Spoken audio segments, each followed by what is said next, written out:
It's a good evening and welcome to the Oxford Stadium for this ROWE Motor Oil Premiership clash between the Oxford Spires and the IPSWICH Witches. My name is Lee Kilby and I'll be taking you through tonight's 15 action-filled heats.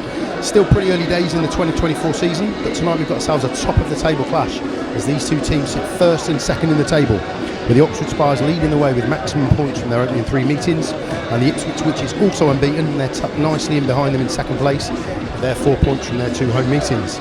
Both teams are at full strength this evening, with the Spires welcoming back Maciej JANOWSKI into the team following his absence at their away win at Birmingham due to Polish commitments, and the Itcheries, well, they'll be led by the powerhouse pairing of 2017 world champion Jason Doyle and 2-time European champion Emil SAYFUTDINOV. Tonight's meeting also boasts 4 ex-British champions, a Polish national champion, Danish under-21 winner and the current Australian national champion. But not to be outdone, we've got our own British champion in the booth with me, Rory Schlein. Welcome back to the booth, my friend. Thanks, mate. Thanks for having me. We've got all the ingredients for a massive meeting. Yes, we do, and it's dry. It's dry. It looks nice. Yeah, compared to the last time we were here, a lot drier. I know, it's different situation to the Birmingham meeting, that's for sure. Got to be honest, mate. Conditions look mint. They really do. Had a quick look earlier. This track ain't going to get much better. Weather's been kind. Starts look pretty even, and just excited, you know, with the 2 big GP boys here tonight, and. You know, I think it's going to be a cracking night. And it really does have that feel to it. I was talking to a few of the fans as I was walking around earlier on, and they were saying it's just great to see Emma, Jason, Maciej all in the meeting together. It does add a massive amount of spice, doesn't it? Yeah, I think we spoke about this last time. You know, that has that feeling, you know, when Tony and Lee and Crumpy were all here, the big names are back, you know, the big Heat 13s and 15s. That's what people want. And we've got that in abundance this year. You know, most of the teams have got big name riders, and yeah, very exciting. Yeah, and it's good to have that top of the table clap. Maciej back in the side. They obviously didn't have him for the Birmingham fixture. Didn't miss him. They managed to cover his R&R rides very well and get the win. But he's massive plus, isn't he? If he's on form, he's a GP rider. We know that, and his talent, his class is going to be absolute paramount to the Oxford. And you know, look, them big race, especially Heat 1. You know, who's going to come out on top? I think Maciej, you know, depending on the coin toss, you know, if Maciej can get in front, deliver, you know, a heat advantage in the first race, that sets up Oxford for the rest of the night. And when, as we're scanning across the Oxford pits at the moment, there's Ashton BOUGHEN, young lad who's, you know, he's got no pressure on him really because the team above him are performing, but they've got strength in depth, haven't they, Oxford? That's exactly right. And again, we spoke about, you know, the benefit of having Ashton in the side, and with the side above him, you know, he's got no pressure. He can take all this in, soak it all up, learn from it. You know, I was having a chat with him earlier, and I said, you park next to a great guy in Maciej, so you can learn from someone like that. And then he's got Bomber alongside him as well. So, you know, he's going to be learning every time he comes here. And this is the best thing about having someone like Ashton there. He's one for the future. Absolutely. Right, let's have a look at the Spires. This is how they're going to line up this evening. We've got Maciej at number 1. We've already touched on Maciej, 8-point average. Great to have him back at the top of the side. Number 2, Charles Wright. Great riders have it too. He's scoring really well. I think his top point scored, you know, pretty much every meet, and to come back from the injury he has as well, you know, this is a big plus for Oxford. In at number 3, Nicolai KLINDT. Again, a rider who is scoring consistently. He'll get you anything 5-6, but you know he can also hit 10s and 11s. And a guy I spoke to again earlier tonight, he says he's struggling gating wise, but you know, he's the kind of guy that will come. You know, he's got class written all over him when it comes to gating, and you know, and then we spoke about this when we were here against Birmingham. If he's one having a bit off, Kerr will step up. Will Nicolai drop down to 6? Not a bad rider to have at reserve. Yeah, that's right. And at number 4, Rohan TUNGATE. Top scored 14+1 last time out at Birmingham. He's riding really well.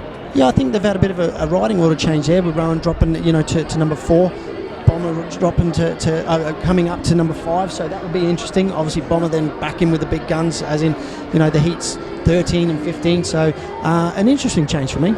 Yeah, and I spoke to Peter Schroeck about it. Obviously, Chris Harris is in at number 5. And Peter said he's moved him down to 5 to get in amongst it. He wants Bomber in amongst it. He's got Jason at 5, Jason Doyle for the IPSWICH Witches. And he's one guy that will get amongst it. And Bomber's the type of guy that it doesn't matter what the name is or what your reputation is. He doesn't care. He is just a born racer, and he goes out and tries to win every race. He puts it on the line every time he goes out there, and that's the kind of attitude you want. Number 6, Louis Kerr, one of the strongest reserves in the league, for sure. By far one of the strongest reserves. And we did say if he's been scoring well, so if he does go up in the main body of the team, he has ridden at 2 and 4. So that's not going to phase him, and that's the strength of Oxford. Charles, Nicolai, Rowan, even Bomber. at one stage, you never know, they may all drop down to reserve. You are going to get that strength back at 6, no matter who. And at number 7, the rising star, Ashton BOUGHEN, has picked up points in every meeting so far this season, and Peter Schroeck can ask no more of him than that. No, just keep doing what he's doing. You know, young lad, not been in the sport long, and he will only get better. You know, he'll blossom, and I keep saying it. What Oxford have done, they've really, really nurtured him, and this will protect him this year. Yeah. Brilliant. So that's how the Spires are going to line up. And obviously Peter Schroeck, we've just touched on it. Peter looked at the riding order for tonight, and he's saying that all the guys are grown, they're all getting more track time, but he's still looking at the makeup of the side to see how best to combat the opposition. It's still very early, so he's going to have a look, and he's got the benefit of the way the side is. He can move riders around. So look, you know, I think he's been clever in a way. You know, Rowan at 4, heat 14, strong rider to have there. So it's not a massive change. And if Bomber's gating like he was when we were here last time, why can't he pop out in heat 13 and heat 4, you know, against the big guns? Yeah, great stuff. Now let's take a look at the Witches. The visiting Witches tonight, and no introduction really needed for Emil SAYFUTDINOV at number 1. Did struggle. He's had his lowest scoring meeting that people were going to pick up on, but it's just one of those. He's had a couple of big hits of late. Yeah, but Emil's I had a little chat with him. I just said, how's the body? You know, because he had some pretty big offs, especially the one in Poland just recently. He's professional. You know, I think he had a bit of an off night. I think, what was it, 4+5 or something? Yeah. So look, it's not normal. It's definitely not normal for someone like him. You only have to look at the average. I can't remember the last time a rider had a proper 10-point average in the top league. But look, you know, you can just completely scrap what that happened that night. You know, he's going to be on the money tonight. Yeah. Riding with him at number 2 is going to be Jordan Jenkins. Now, it's an interesting one for Jordan because he's obviously riding for Oxford in the Championship, and he was here last year, so he's got good track knowledge. He could be a bit of a trump card at number 2. A little bit, yeah. He's had to step up. Kenneth Rew's dropped down to reserve. You know, for Jordan, I've seen him develop here last year into a solid rider, and he's got the knowledge as well. So, big step though, number 2. He's up against a strong pairing. So, for me, you know, it's about him being consistent, and obviously, how much does he want it? You know, and he what I've seen of him last year, he definitely does. Yeah, no, I can agree with that, concur with that completely. Danny King, former British champion, number 3, skippers the side. Great experience from Danny, and he'll be up for this challenge tonight. Yeah, he's part of the engine room. I spoke about that on our preview show. And for me, if he's firing, it changes that whole team dynamic, because you've got the 2 big guns. You know what you're going to get from them.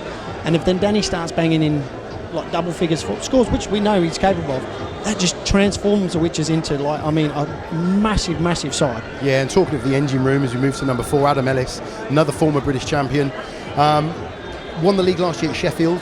I spoke to him earlier on, and he said the move here for him has been really positive. He feels a really nice team spirit.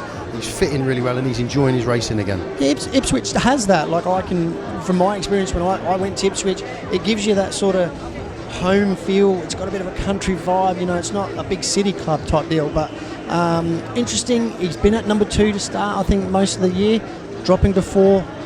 Tactical, I'm not sure, but what I mean, that generates that engine room with Danny and Adam at 3 and 4.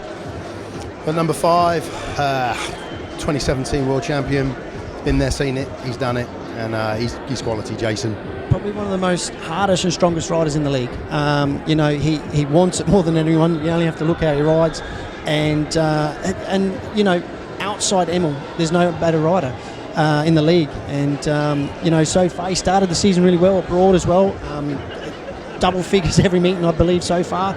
But you expect that from Doyle. You know, he's world class, and I think he'll want a big year this year. You know, I think I've read some interviews he's been giving, and I think there's a sense of more determination this year than there was, say, a couple of years ago. He's definitely not going to go. He's definitely not going to turn off, that's for sure.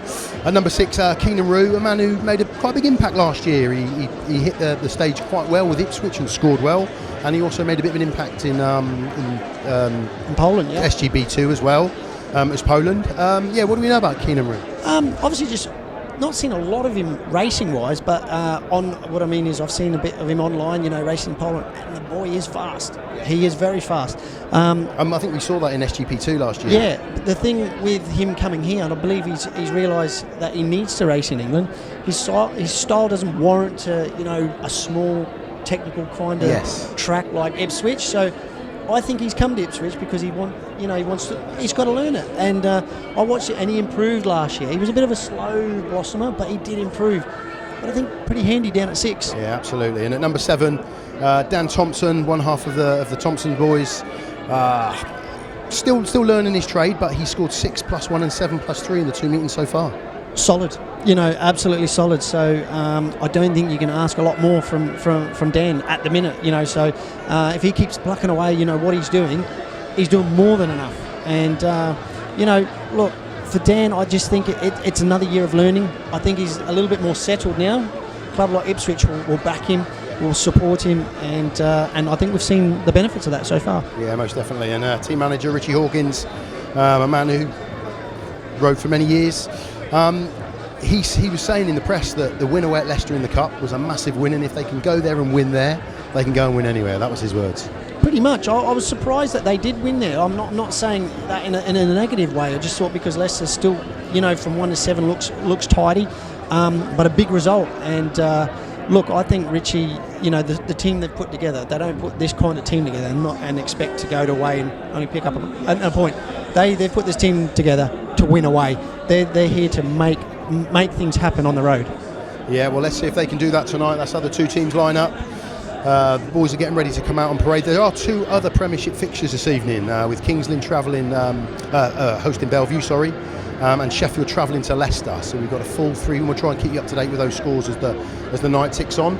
But yeah, we're focused here on the Spires against the Witches, top of the table clash, like we were saying. Everyone looking pretty relaxed in the pits there. Yeah, I know Emil's getting his suit repaired at the minute. That's why he hasn't got his Ipswich suit on. But yeah, look, this is business as usual. Lads will be talking to each other, but deep down they'll get into the frame of mind of race mode and get ready to go. And in terms of the track, you did a track walk for us before we went on air. You said it looked good. All I will say is I can't see this track being any better, being prepared any better. Tiny little bit on top. Jamie's scratched it on the outside as well. And the best thing about it, there's not a lot of sun, and the wind levels are not strong. So the moisture will stay there, which is good for later on, because as the dirt moves out, there will be a racing line. But this track notoriously has a grippy base. So, cutbacks will be on. The starts look reasonably even. I'd say gate 1 looks a bit drier than the others. 3 and 4 probably look the best for me. So if you were winning the toss this evening? Well...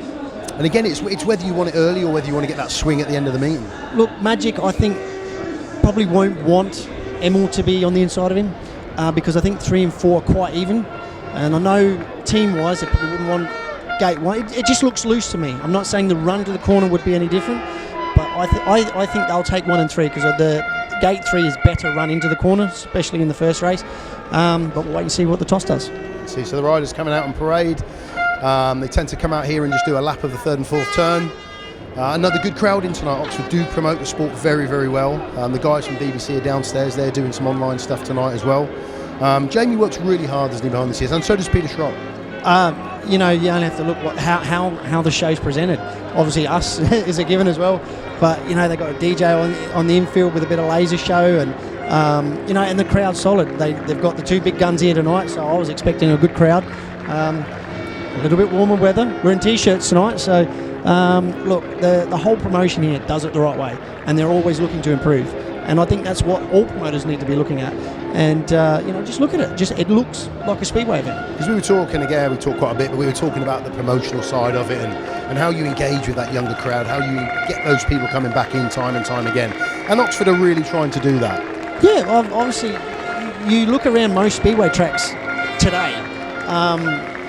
The age group is quite old, and I'll be forgiven for saying that, but it's at that point where we're at no return. We have to start looking at bringing new folk in, and finding ways of doing that. And Oxford, Glasgow, a lot of these tracks are hitting the younger audience, and you can see by their crowd levels, everyone's going up. So somebody's got to lose their unbeaten run. That is going to go this evening one way or another if it goes to a superheat. Are you putting the decision on me now? Might possibly be putting the decision on you right now. It's a tough one, because and we were talking earlier on, and most of the sides are even this season. There's not, for me, a standout side. I think what will push it over the line is your number 2 for Oxford, Charles, and your number 6, Louis Kerr. I just think they're a little bit stronger at reserve, and with Jordan coming into number 2, and the way Charles has been riding, Heat 8, I think Charles will dominate that Heat 8. So for me, I would say, I'd say Oxford for me. Potentially a little bit more on the Oxford side, But like you were saying, when you've got Jason, you've got Emil, you can come strong at the back end of the meeting. And that's where they're going to be looking. Heat 13, they're going to be looking to hit big there. That's where, and who's to say Oxford get on a bit of run? You bring TR, or you bring either Doyle in to partner Emil, or Emil to partner Doyle. So I'm not saying you got guaranteed 5-1s, but Rich will be very... he'll look at the program, he'll see if that happens, but he won't want to be going down to a TR stage. Yeah, and when I was looking at the way the teams were building this year, as an example today, you've got Danny King and Adam Ellis for the Witches, and you've got Rohan Tungate and Nicolai KLINDT for the Spires. For me, the Ipswich look a little bit stronger there. You got what I mean in current form, so that's where I think it'll swing from race to race, but at the same time, I just think them two, number 2 and number 7, for Oxford, I think that's where they'll push over the line. I think one of the big things will be, like I was talking to Adam earlier on, he's been here once since they did the track change, so he's only ridden the track once. So is that going to take him a heat 2 to get into it, or somebody of that level should you jump on? And maybe, but Adam's he's a seasoned professional. He would have gone to many tracks abroad where he's not even ridden a lap and have no practice starts, no nothing, and go there and he rides well. So look, he's a professional. That thing's not going to obviously concern him. Maybe a little bit of the setup as the track slickens off, depending on which way they go with gearing and jetting. So, but obviously Jordan will have that inside knowledge. Same for Emil and Doyle. Doyle may have ridden here back in 07. He may have. I think he might have. He probably did, And he also did the challenge that Adam did with the Swindon Select side. So he was here. So he has had some laps. So he has had some laps as well, Look, I think it'll be a bit topsy-turvy, but just Oxford by 4. How's that? Oxford by 4. There you go. That's as specific as we're going to make it. So the boys currently out on track, they're getting ready to do. So in this parade lap that you get now, Rory, I mean, it's great for the fans. We see the riders on track. It's lovely to see everybody. But is there a purpose to it? Do you get anything out of it? Is it the practice start? Yeah, from a rider's view and opinion, I like it. It calms a bit of the nerves. It's weird, really. Like MotoGP and Formula 1, they have warm up in the in the morning. So they've warmed up. They've been in the seat. Some tracks we don't even get a practice start. We go straight to the tapes, and it's a weird feeling. But a little bit, some guys may have some new plates in, might have put a new primary chain on, and it's always good just to drop the clutch a few times, stretch it, get a feel for it. Always, as a rider, I think they prefer having the start. I know some tracks don't like doing it, allows the away team to settle a bit more. But I just think in general it's better for the fans as well. Builds the atmosphere up a little bit. I was going to say, from a promoting perspective, you want to see the riders on track as much as possible. Yeah. So with that hat on, I like the fact the boys get to go out and put in a couple of laps, and the fans get to see them on the track. Old school. So as you can see on screen, what we've got is a lovely new graphic there. It's just bringing up the riders, and you'll see a couple of new additions that we've made to the graphics this evening. Just trying to improve that product week on week as we're doing across the board here at Oxford. So you may well hear me referring to Oxford as us at times, because this is the Oxford stream, but we are completely impartial. We want to see good speedway, we want to see a nice open meeting, and we want to see a last heat decide, a super heat. That's what we're after. Unless you got money on Oxford. Unless you got some money on Oxford, that's right. So yeah, the boys just putting in some starts. Like Rory said, it's an opportunity to get a feel for the bike. It's an opportunity to make a couple of practice starts, see how it feels underneath you. But it's a quick turnaround for the guys in Heat 1. Yeah, as a number 1 and number 2, you want to get them starts out of the way, because if you do need to make a change, you've got to get in quick. You've got to come back in, maybe take the tyre out, readjust the primary chain. But sometimes it's necessary. So, but a lot of the guys, they will know what sort of setup they want to run. They'll go back. It'll just be a quick tension of the chain, fuel it up, and they'll be ready to go. So we haven't had the news filtered through yet of who won the toss, so I guess we'll just wait until the boys run out for Heat 1 as to who goes into 1 and 3 and who goes into 2 and 4. And then me and Rory can try and decipher who won and who picked what. But it's good. It's a lovely crowd in this evening. The weather is terrific. Atmosphere's building nicely, and Heat 1's going to be rolling at you very soon. Maciej JANOWSKI, Charles Wright, Emil SAYFUTDINOV, and the experienced Jordan Jenkins around here. He's probably one of the most experienced riders at this track in Heat 1. Although Charles did have some success here last year as well, didn't he? And with but I think, you know, you look at Charles's results so far. You know, in form-wise, you'd pick him. You know, picking the start and riding away to a win. 2.11s and a 5+1. But remember, the 5+1 was the Birmingham one when he took the tumble and had to withdraw. To be fair, he was still on for a good night that night. He was, until he took the tumble. So for me, you know, Charles is on form as much as Doyle and Emil. So. And that's great. It's going to be an interesting first corner. Oxford perspective to have somebody at 2 that's top scoring, because we talk about 2 being the most difficult. It is. Number It to is. ride at, Yeah. and it is. Yeah, I'd say 2 and then 5. I think they're the 2 most difficult numbers. 2, I think, because of the way the format sits for the number 2 rider. It can be difficult. Like at home, I think they're done by heat 10. Heat 10, away, it's a heat 11. And the gate positions sometimes aren't really good for it. Favourable for them, no, that's right. And, you know, and we're number 5, you get the reserve in the first one. Then as you go through the night, it's when the track changes and you go from the inside, when the track's actually started to move out, then it makes it harder for you to think, well, do I need to get to the dirt fast? You know, so it makes you think a little bit more. And then you've always got heat 13 and you're always on the outside if you end up with gate 4. So we're getting news through that Oxford are on 2 and 4. Did they win it? Did they win the toss? Oh, no. Well, It'd be interesting to see. Yeah, we just know they got 2. Well, they know they got 2 and 4, but strained me a little bit. I would have gone 1 and 3. Yeah, which makes you wonder whether the Ipswich boys, Danny King, won that toss. We shall see. So yeah, Jordan Jenkins, I don't think he'll feel the pressure, Jordan. I think he'll be able to go out and relax with it, but there's a little bit on him because of the knowledge he's got of this track. Yeah. And be a little bit on himself more than anything, I would imagine. He'll want to do well, obviously. He's done the laps, you know, so it's not like he's got an excuse of, you know, I don't know what gearing to run, or, you know, I don't feel comfortable. You know, he's pretty much part of the furniture here. But, tough first race to come out to. With 3 guys that are on top of their game at the minute. On fine form, yeah.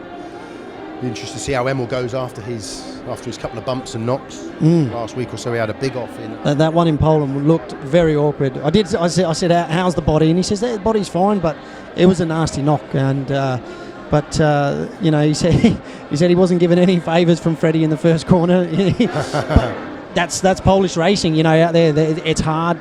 They bang bars a lot, and. But, mate, you know, if you were going to nickname someone the Professor, I think you could nickname Emil the Professor, yeah. Emil's the new Professor. Because that was always Hans Nielsen. Yeah. He just seems very business-like, Emil, these days. He's very business-like. That's just the way he carries himself. It's true. I was talking to quite a few fans as I was coming in. I was talking to a few of the Ipswich fans, and they were saying how terrific he is. No matter what's happening in a meeting, before, after, he will say hello, he'll sign an autograph, he'll have a picture. That's just him, isn't it? That's just how he is. His persona, and that's what any club would want from their number 1 rider. And Emil's been world class, still is world class. You know, I think it's an absolute robbery that we don't see him in the Grand Prix. I don't think Smarzlik would have it all his own way if Emil was, especially last year, the way how dominant Emil was abroad as well in Poland.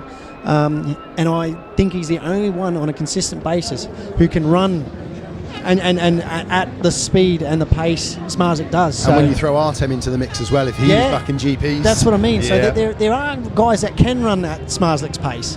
And but the scary thing is he's starting to gate Smarzlik at the minute. That's even more frightening. We will see if he can bring that tonight. So the riders coming up to tapes then. It is the Oxford Spires, it is the Ipswich Witches. These are the top 2 sides in the ROWE Motor Oil Premiership so far this season. We've got referee tonight is Christina TURNBULL. She's on the button. And we've got a big Heat 1 ahead of us. 3 of the riders currently at tapes. Here we are for your lineup for Heat 1. It will be Jordan Jenkins off the inside. He'll be in the yellow helmet colour for the Ipswich Witches. Off of gate 2 will be Charles Wright in blue. Gate 3 will be Emil SAYFUTDINOV. He will have the white helmet on, and off the outside in red for Oxford will be Maciej JANOWSKI. We've got 15 heats, 14 assigned, and then the heat 15 where the managers get to choose who they want to send out for that big heat 15. This one could well go to the wire. Looks like Magic's lined up pretty close off gate 4, so he'll be looking to get over Emil very, very quickly. Surprised really, because there was a nice rut up against the fence off gate 4, so you might have expected him to be a little bit further out. Yeah, he's getting okay, really Start close. Marshall wants those boys up to tapes. The green light is about to come on. We've got heat 1 of this Premiership fixture. It's all Emil with a bit of a nibble. A great start from Charles. The referee's pulled it back now. See, I'm a funny one there because Emil's almost done himself with that little nibble. Yeah, but the thing, Charles is looking the other way. If you have a look here, Charles is looking the other way, so he doesn't see Emil move. So Charles has got a little bit itchy as well. So, you know, for me, the right decision's made. It was an unsatisfactory start. And we want to see four. We want to see four from tapes. But what that says is a little bit of nerves. A little bit of nerves. Emil itching to get to that first turn first. So they've made that one start, Rory. They're straight back over. This is what we talk about a lot. What's going on over there just right now? Well, the rules have changed now. It used to be, I think it was like as soon as that happened, it was 1 minute straight. Now you don't have to do that, which I like as a rider. Yeah. Well, a lot of people don't realise is how hot these clutches get, and also the movement of the chains. So right now, all they're doing, and the modern bike as well, the tanks are a lot smaller. So literally, there's just enough fuel in there to do maybe 4.5 laps, 5 tops. Around here, you can get more. Obviously, it's a smaller track, but you know, Emil's obviously got faith in his kit, and he's gone straight back around. Emil's gone straight back round. Yeah. The lads have probably just given the rear chains a quick tweak, drop of fuel, and they're back around. We'll go again. So the referee deciding that no one ultimately was to blame there. I wonder whether Emil got a little bit of a warning. I think both will get a warning. I reckon. Do you think so? Yeah. But as they roll back up to tapes, let's just quickly go through again. Jordan Jenkins off the inside.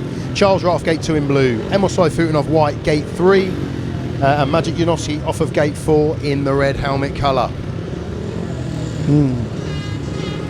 We go again. Let's see if those nerves are still jangling. It'd be interesting to see if Maciej stays where he was, or like you were saying, potentially goes a little bit wider on that gate 4 position. Yeah, I was surprised. There is a notoriously a big rut. Yeah, he's going there now. He's wider, yeah. Everybody else looks pretty similar, but Maciej has moved a little bit further out. Starter Marshall walks away. Now we're away, we're clean. Even break up to the first turn, and it looks like the Ipswich boys have got there first. Oh yeah, Charles round the outside. Emil with a lovely run down the back straight. Emil gets himself out front. Maciej moves round Jordan Jenkins into second place. He's got to keep his eyes open though, because Charles Wright looking up the inside. Yeah, Charles isn't getting a good run there. He got sort of clamped down on the inside. But Maciej does look fast. He looks very fast. But Emil's got the inside line. I don't think he'll make a mistake, but let's see if Maciej can. Very, very difficult to move off the line early on. You're in a good position, but Maciej is quick. We can see that he's all over the back wheel of Emil. Jordan looks pretty comfortable in third at the moment, but the battle is out front. Emil out front, but here goes Maciej. He's trying to move out towards the fence. Big lap ahead of us, Rory. Yeah, Maciej's definitely, I tell you what, he's chasing back wheels, but his bike is absolutely pulling like a train. But I think Emil's got it, I think he's got it won. Yeah, Maciej might just have a look round the outside here. I think he might get a run on it. Oh, Emil just moves out and shuts that door. Wow, I just thought for a second there. Thought he was looking the wrong way. Maciej was going to get up. Terrific. There was almost 2 races in one there, because at the back Charles did have a little look on Jordan in third place as well. But a terrific win. Good first race there, Rory. Yeah, the Ipswich Witches got away brilliantly. I did say I think 1 and 3 was going to be better. Emil, I think, you know, first laps around here, I think he would have just been trying to consolidate, got in front, made a good start.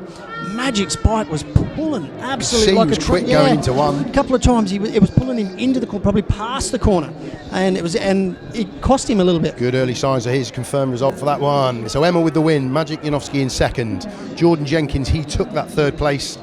So it was a 4-2 heat advantage. There we go, to the Ipswich Witches. Ipswich off to a flyer. Ipswich off to a great start. And I always say, if the away team can get a heat advantage in Heat 1, what that does is just ease that pressure a little bit on the reserves in Heat 2. Oh, for sure. I think when we were talking about the gate positions, that's why I was, you know, did Oxford take 2 and 4? Emil made gate 3 look supreme. He just dropped the clutch, the thing went forward, lifted a little bit going into the corner, but yeah, it will settle the nerves. And but now I think with Kerr off gate 1, Sets the meeting up nicely. Yeah, like I say. Strong reserve to have off gate 1. Yeah, Louis Kerr, he finds himself off the inside in red for heat number 2. Keynan REW, he'll be in the white helmet colour. He's off of gate 2 for Ipswich. Gate 3, Ashton BOUGHEN, he will be in the blue helmet colour. And Dan Thompson, he'll be in yellow. He will be off of gate 4. So a great 4-2 opens the meeting up for the Ipswich Witches. Can they get anything out of this one? There's every opportunity. Yeah, you know, Ashton, you know, good gaiter. You know, for such a young lad, he can gate really well. And he's got gate 3. Yeah, 3-1, he can one. make this work. So look, he'll probably out the start. He would have seen what Emil did in the last one, and he'll try and repeat it. Let's see what the boys can bring in heat number 2. 30 seconds left on the 2 minutes. Got the 2-minute clock just nice and clear for everybody to see. Okay, the riders are up at tape. Everyone looks happy. All set. Again, a little bit of movement off of 4. Yeah, a little bit of movement from Dan off of 4 there. Very, very nervous boys. Very nervous boys. You can see it straight away here. Keep your eyes on Dan in yellow. Yeah, he was lucky not to touch the tapes there. It was a cracking start off of 2 from Keynan REW. Yeah. Made a blinder there from 2. Can he do that again? Can you do that again? You know what it's like when you've made a blinder, Rory? 2 heats and 2 jump starts. The boys are nervous. Very nervous. Yeah, there's a lot riding on tonight. You know, Ipswich will know that this is a big meeting. Oxford are setting the standard. They're at the top. They've gone away and won at Birmingham, so they have got, and they got the aggregate point from that as well, following their home victory here earlier in the season.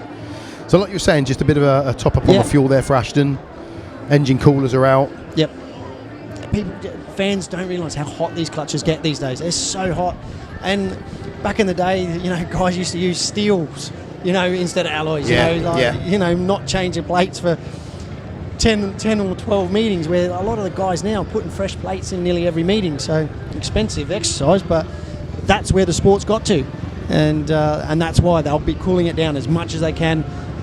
Similar to how the Formula 1 guys have got to keep their brakes at a certain temperature, their tyres at a certain temperature. We're the same with our clutches. We've got to have them as cool as possible. Yeah, so that's an important thing to do just in that little break that they get, because they get the 2 minutes. We've got a minute left on the clock. The riders are all back up at tapes. Louis Kerr off the inside in red, Keynan REW white, gate 2, Ashton BOUGHEN blue, gate 3, and Dan Thompson yellow, gate 4. It was Dan that had a little nibble at the start there, so he's going to have to keep himself still this time. Tell you what, Ashton's very, very close to gate 4. Ashton's right on the line, isn't he? Yeah. I think as an away rider, I would be a little bit annoyed. Is he going to let him? No, he left him. Funnily enough, always get the favour from the home start marshal. Might not have been so forgiving if it was an Ipswich rider over the line, but that's the way it goes. I thought we had to be impartial. We've got to be impartial, Rory. Okay, here we go. Rerun of heat number 2. Tapes go. Again, Keynan REW off of 2. Looks like he's made a great start. But Dan Thompson off of 4. Can he get the run down the back straight? Ahead of Louis. Louis just lifts a tiny bit going into 3. And that gives him the advantage. Dan will have a little look up the inside here. To tell you what, Thompson's having a crack on the inside, but Kerr, he's done enough laps around here to know the quickest way around. He was very forceful in that first corner, moved him over, and he's setting sail now. Yeah, Dan made a great start off of 2. He's got himself up there into 2nd. Keynan's tucked into 3rd, and a big task for Ashton at the back. So just a chance for him to get some laps and get a feel for the track. But this one looks like he's settling down. Pretty much. The track actually looks like it's got a little bit of grip going into the corners. You can see the lads, it pushes him a little bit, but yeah, Kerr's got this one in the bag, I think. Yeah, this one looks pretty settled. Looks like we're going to get a 3-3 unless anything drastic happens in the last 2 turns. Louis Kerr got himself out front, controlled the race. A good 2nd place for Dan Thompson and a solid 3rd for Keynan REW, giving us a 3-3 in that one. But it was a competitive first turn. The Ipswich boys made the start. Yeah, Kerr really had to push Keynan off that line, because if he had just got that maybe half a foot over the top of Kerr, could have clamped him down on the curb. So yeah, had to be very forceful there. Track's starting to turn over. You can just see it just going into turn 3 and going into turn 1. Little bit of grip going in and shooting the boys past the corner. But that's a good sign, because there's going to be dirt going in. It's going to build past, you know, that racing line. And who we got coming up very soon who likes a little bit of that. Exactly. You know, Mr. Bomber Harris. He's been shuffled in the order to get in amongst it. Okay, there's your confirmed score for heat number 2. It was a 3-3 scoreline with Louis Kerr taking the win for Oxford. Second play was Dan Thompson. Third, Keynan REW. Both the Ipswich boys packed in there. And Ashton BOUGHEN at the back. So a 3-3, that makes it 5 to Oxford, 7 to Ipswich as we head into heat number 3. And it was a good start there from Dan Thompson, because I always think he built it up. Like, he stayed wide, and what dirt was there, he used it to his advantage. And yes, Kerr just had to push Keynan off that line. But Thompson here looked quick, look absolutely rapid. But Kerr here, he knew where the danger was, moved out a little bit, used that dirt which Magic used in the last one. Yeah. So you know, but he's got so much experience around here, Kerr. He knew what to do. You kind of think that in heat number 2, if he can get out front, he's got that in the bag. He's going to be hard to beat. Yeah, that's right. Yeah, that's right. Okay, we are a minute and a half away from heat number 3. We're moving along nicely with the action. Christina, TURNBULL, the referee, keeping the meeting moving nice and smooth. So we find ourselves with a couple of British champions in this one, and the current Australian champion as well, Danny King off the inside for Ipswich in the white helmet colour. Next to him, Rohan TUNGATE in blue for Oxford. Adam Ellis, former British champion as well, he will be off of gate 3 in the yellow helmet colour. And off of the outside is Nicolai KLINDT, former Danish under-21 champion. He will be off of gate 4. Very tasty heat 3. Very tasty, and this is a strong heat. Across the board, any of these riders can win this.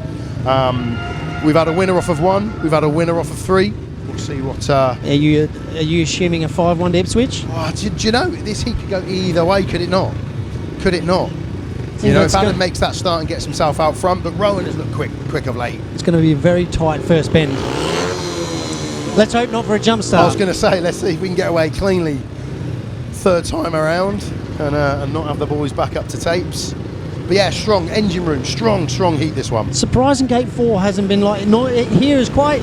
It works early on, but I did think gate 3, just the run to the corner, there was more grip. Yeah, Nicolai's more inside on gate 4 than the other two boys have been. So here we go, we've got heat number 3. 7-5 to Ipswich as it stands. Tapes go up, away we pull. It's a tight first turn, but Rowan gets the advantage. Keep an eye, yellow. Adam Ellis down the back straight. Rohan TUNGATE taking control down that back straight. He's got himself out front. The Ipswich boys look quick behind him though. Yeah, it's starting to... There's a bit of traffic there now. Adam's right on the dirt line. But Rohan's coming in tight, then drifting up and kissing that dirt on the way out. Another strong, hard first corner from the Oxford Spires. But I tell you what, this ain't over. Adam's having a dip. Adam's looking really quick in second place there. Rowan looks like he's in control, but Adam just seems to be riding that little bit wider and getting that little bit more grip. Seems to catch up Rowan, but Rowan does look like he's in control. Yeah, I think Rowan's got this sort of zone up now. He's smooth. He's just been running in tight, letting it run up. But Adam's there. He does get a good run off the outside. But coming around 3 and 4, I think Rowan's got it. Yeah, Rowan's not been able to pull away. Adam's kept him honest for the entire race there. But a good win. A good win there for Rohan TUNGATE in blue. Ipswich pack in. Be happy with that. Second and third, no last places. And that was all really done for Nicolai KLINDT in the first turn, wasn't it, unfortunately? Yeah, he just got hung out to dry there. And that is just unfortunate when you've got such a competitive first corner. But didn't look at the races, which is a worrying sign for Oxford. But Rowan, dominant first corner. It looks like a guy coming off like a really strong Aussie season, obviously he's had, and really muscled that first corner. Adam was having a dip on the outside. That's going to get better. I think that will get better as the night goes on. Every time going into one, whoever's in second does seem to just draw in the leader a tiny bit. I think once that inside, you can just see it there in that, well, just before the caption, there's a little bit, there's a bit of a ridge there, which is clay base, and that's what shoots the guys past the corner. So I think once that goes, I think the outside will start to generate a little bit more. Yeah, wonderful. There's the scoreline for heat number 3 there. 3-3 result with Rohan TUNGATE taking the win for Oxford. The Ipswich boys, Adam Ellis, Danny King, British champions, packing into second and third there. And like we were saying, Nicolai just had a tough first turn and found himself at the back. And it's going to be hard to draw those three riders back in that type of heat, especially early on. So 3-3, still a 2-point advantage to Ipswich. Oxford 8, Ipswich 10 as we move into heat number 4, where we see a couple of the big boys. Jason Doyle for Ipswich, Chris Harris for Oxford. Yeah, Doyle running a different back end there. Quite a few guys are trying this different back end. So when you say the back end, what are we looking at? Obviously, it drops down. The traditional frame just goes down. So it's the frame that you're talking about? Yeah, the rear frame section. Like the traditional frame goes down in a triangular shape, where if you go back to that one, you can see Doyley's frame drops down to a lower. Yeah, I can see that, yeah. You know, some riders like it, and then it's got a plate bottom section. Now, in my eyes, you know, I've heard it stiffens the rear end up a little bit more, drives harder. Let's see if Jason can make that work off a 3. We've got Dan Thompson off the inside in yellow. We've got Ashton BOUGHEN off of gate 2 in blue. We've got Jason Doyle. He's in white off of gate 3. And we've got the bomber off of gate 4. Chris Harris in the red helmet colour. So Dan Thompson did very well first time out. Let's see, it's almost 2 races in one, I always say, when you get to heat 4. Look, you got 2 guys on the outside, GP experiences, world champion as well, former world champion. But this year Bomber has been gating really well. And he's quite wide. We're looking down onto the track here. And I know where he's going. Yeah, I know exactly where he's going in the first corner already. And that's the reason that Peter's put him there. Heat 4. Let's get in amongst it. Let's get on top of Jason going into that first turn. This is an exciting heat. It might develop into 2 races. Well, Bomber made the start. Bomber's made the gate.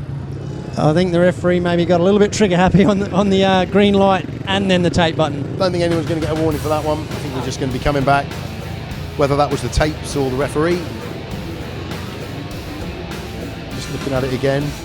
Actually, I don't know. Did the green light come on? I wasn't looking. I was looking down onto the riders, so I didn't see the green light. But I imagine we'll just go again. There was something that stopped the Ipswich boys from trapping. 4 races and 3 restarts. You see Chris and Jason just having a word there. Did you move? No, I moved. What did you see? What didn't I see? It's just interesting the way that both the Oxford boys trapped and the Ipswich boys didn't. Well, someone was looking the right way or the wrong way. We don't know. Yeah, that's right. Yeah, I just think the referee's just. I pressed the wrong button. I think. Yeah. Bit too quick. Relax, Chris Harris there. He's younger. Like a fine wine. He's younger with age. I'm drinking the wrong wine then. Well, I passed him twice the other night and he passed me back. There you go. So Dan Thompson, he'll carry that confidence through from Heat 2, won't he? He's a good solid 2 points for him. Solid ride. We spoke about it. He's been scoring solidly at every meeting he's been at, and the way he's been going, he will be thinking, I'm going to do the same tonight.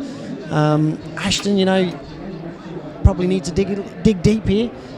He's got the gating ability. He does. He can gate. Get himself in front. So he's quick enough. For him right now, I think it's just more mental. Forget who's out with you. Don't look across and think it's Jason Doyle, former world champion. Yeah. Head down. I know. It's hard. That's right. Yeah. Head down. Look across. Let the bike do its thing. I just can't wait to see where Bomber goes in the first corner. Getting excited. I think we know where he's going to be aiming for. Can you make that work this early in the meeting? There is material there. It has turned over, and I did say there was that tiny bit of material that has turned over.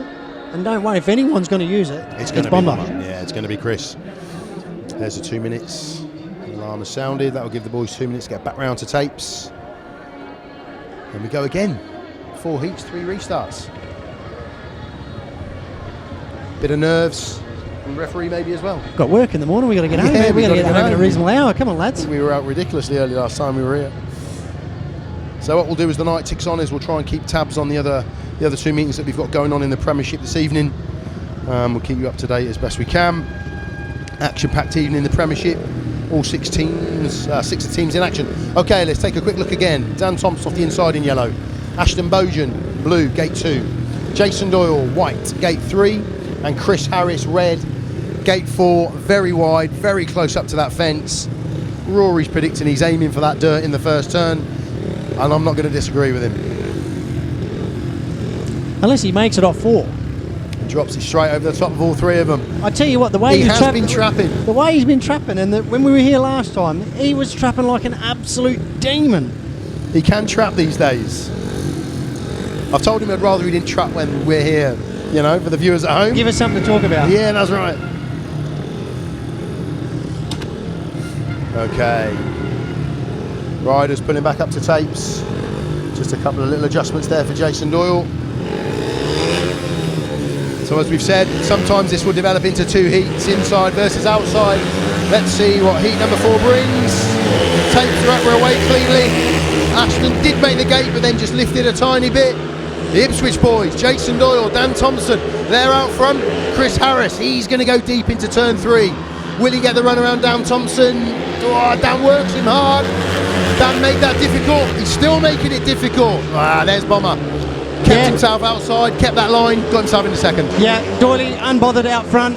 I think it's going to be hard for Bomber to gain some momentum now, but yeah, he sort of got hung out to dry. Didn't get a good run in the first corner, but Thompson, you know, to keep Bomber behind you, he's doing really well, and looks like another heat advantage.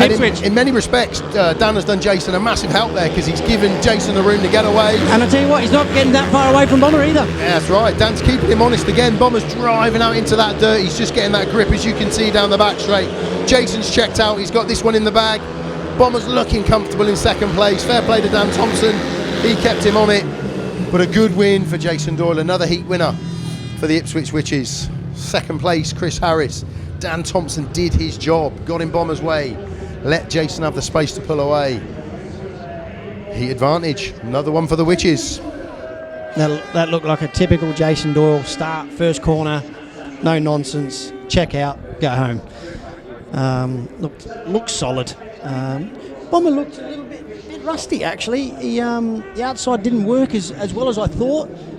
Thompson gave him a bit of a hard time and didn't obviously drop back that far. No, he really made it work. But yeah, another heat advantage. Another heat advantage. 4-2 to the Ipswich Witches over the Oxford Spires in that one. Jason Doyle with the win, comfortable. Chris Harris had to work for that second place over Dan Thompson, who came third for the Witches, and Ashton BOUGHEN. Another tough heat for Ashton there. As he trailed in last place. So 14-10, they extend it to 4 points early on. Richie HAWKINS will be very, very happy with this so far, Rory. Yeah, but I wouldn't, as an Oxford fan, or, you know, I think, you know, it's very early. I think they should have expected this, you know, what Ipswich can bring to the table. But I think this is the first night where the track is normal, where I think the lads, the first meeting there was wet. Yeah, Birmingham. Next meeting I believe it was very, very slick. There wasn't a lot to play with, and tonight there is a bit of dirt to play with, so you can see them there. They look like they would definitely be talking about setups 100%. So look, they'll all put their heads together. You know, I think whatever Magic's running, because he definitely had speed and the bike was pulling really hard, so you know, hopefully you don't always see a team get together after 4 heats, do you? Is it becoming more commonplace? If you're a home team and you're down by 4, yeah, you do, and that's what they're doing here. You know, they're obviously just saying how you're feeling, what you're running, are you making any changes. It'll be pretty simple questions, but you know, I would say in the next 4 races, if they've not made an improvement, that's when to start worrying. Yeah. And if they slip any further behind, well, you don't really want to be running TRs when you're at your home track. Yeah, that's right, and that's when you know the away side's in the ascendancy if that does happen. So it looks a bit more relaxed down the Ipswich end of the pits. Boys are a bit more spread out. They'll be very happy with the work they've done so far. Bikes are a little bit cleaner. Bikes are a little bit cleaner. Emil looking pretty relaxed. Jordan too. We'll see Jordan now and Emil out in the next heat. They'll both be out for the Witches in the next one against Nicolai KLINDT and Rohan TUNGATE. It's interesting that they're actually going to put a bit of water on, I think, which I'm surprised about, because there's enough moisture in the track that I don't think it needs it. But I'm not a track curator, so I'm not going to question it. No, and it's hard. It's a thankless task, I think, sometimes, getting the track right. But he's generally Jamie Courtney, who jumps in the tractor here and does a bit of work. But unlike the first meeting we were here, I don't think they did any, did they, in that wet night against Birmingham? But they made the right call. They tyre packed it. Yep. They got it to a stage where they could go racing. And there were a couple of good races, but what I will say is sometimes you've got to do that. You know, to get the meeting on, sometimes you just got to sort of bite the bullet and say, right, we're going to tyre pack the hell out of it. We're going to get the meeting on, understand, right, you're going to have to set it up to gate. But the racing was good, I thought. But look, Jamie's doing a few laps now. Just take that edge off on where that dirt line was. And, you know, I think the outside, it will come. I'm 100% sure it will come. Yeah, you can see that. You can see that it will build up and we will get the outside line. But the Ipswich boys, we just saw Dan Thompson smiling and chatting away in the pits. Adam's doing the same. It's almost, you know, the 4 perfect heats for them to start the meeting with, to get a 4-point advantage and put themselves in control of the meeting. But we know it can swing, how quickly it can swing. But when you've got Emil coming out in 5 for Ipswich, that's when you start to look at the programme. It's daunting, isn't it? Yeah, it's when you're losing and you start to look at the programme, you're like, oh, it's Emil. Oh, it's Jason Doyle. Oh, it's Adam, he's having a good night. Chris in the pits. Chris Louis. Yeah, and I think that's a prominent moment to pick up on John Louis. We're going to mention John this evening. Very Obviously sad the news. sport Yep. lost a legend. You know, that word is used Tiger. massively. But the Tiger Louis, 14-year career, I think 10 of those were at Ipswich, British champion, World Cup winner. He did everything in the sport. And you rode under him at Ipswich, didn't you? Yeah, I came to Ipswich in 2008, and that was when Chris actually, I think, decided to retire. And so you replaced Chris in yeah, the lineup. Yeah, Wow. and I was lucky enough to ride with John. I mean, you know, for him, and just a great guy. I'd like to have seen you ride with John. I feel that old. I feel that old. I might have, but yeah, a great guy. And always when I rode there, I'd always pop into the cabin, have a cup of tea with him and Chris, and you know, we sorely missed. You know, he was one of the guys that was part. He was British Speedway. British Speedway, yeah, and, that's right. And you at know, a time when British Speedway just had a vast amount of incredible riders, to win a British Championship in the 70s in that era was incredible unbelievable. going. Yeah, most definitely. You know, I always say the 70s and the 80s were that era of speedway racing and British in races, Britain. And mate, I've still got old videotapes, which probably you kids don't know what a videotape is, but of like old meetings of that, and he's on them, and just a sad thing to hear. And you know, our condolences go out to the Louis family, and you know, a guy will be sorely missed. Yeah, absolutely. Somebody that won't be forgotten, left an amazing legacy, and it lives on with Chris. It lives on with what he did to Ipswich Speedway, because he kept it going for many years. People don't always know that outside the sport.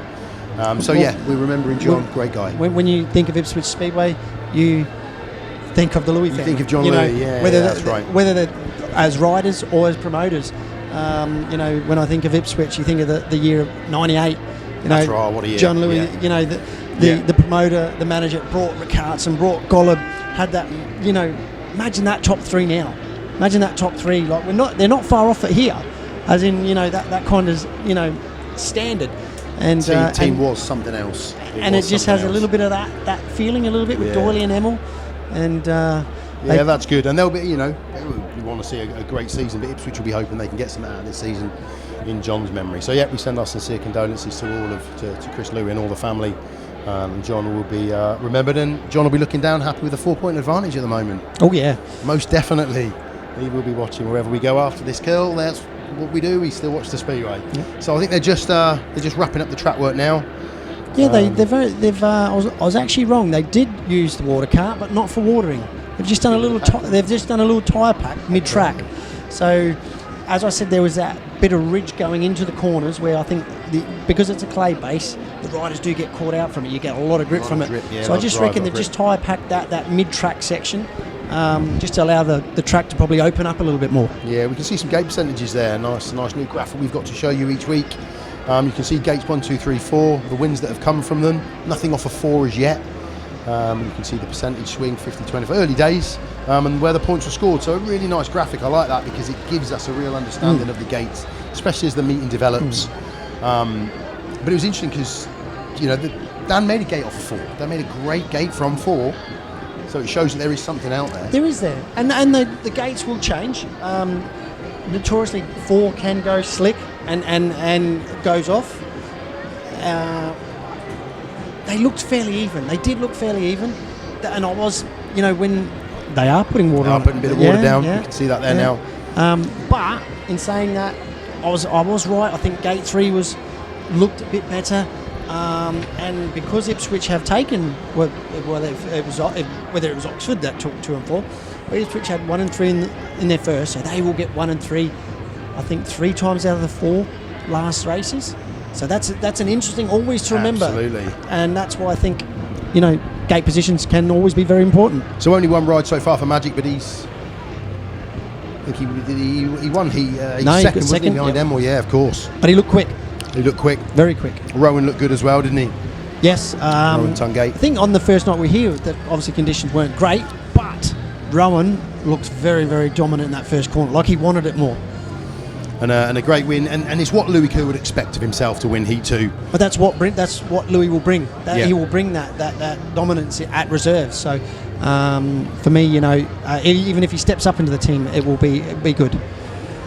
And just looking at the Witches quickly, they got the 14 points. They got that 4-point gap, and we can see a couple of Heat winners there. And Dan Thompson stands out for me so far. Yeah, I think if he keeps doing what he's doing, he's going to be a thorn. in Oxford side. So and he's proven it so far. But the powerhouse of Jason winning a heat, Emil winning a heat. That's You what expect that. Yeah. You do expect that, and I think any team should expect that, the dominance of them pair.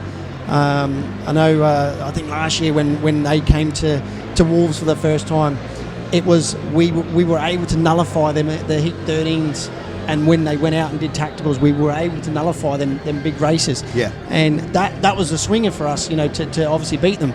So it's going to be them teams that can do that will probably push them over the line. So it's still early doors now. The races that they're not in, that's when Oxford need to make it count. That's right, yeah, and that's what we were saying earlier on. When you look at the programme, it's Jason again, it's Emil again. When they're not out, that is when they have to pounce. And but look, people like Rohan have the ability to beat people like Emil and Doyle. And So Jason, yeah, for sure, yeah, most definitely. they're probably just giving the track a little time, just with that water, because it will sit on top. That's what happens with the clay material. The water can sit on top, so they're probably just giving it 5 minutes just to settle down. Yeah, we can see as we look out of our vantage point, because we're really high looking down onto the circuit. When you look at turn 4, you can see where the water's gone down. It looks a bit glassy, Yeah. and it was interesting because I didn't see who it was, but somebody in a red helmet was hanging over the fence, gesturing to the water barrels where to go. Well, where to put it. what you don't want is the water There we going. go, we can just see it there. You Yeah. just see that, like you said. Bit of a glassy glassy, yeah. Well, what they would have been saying is don't put water going into the corner.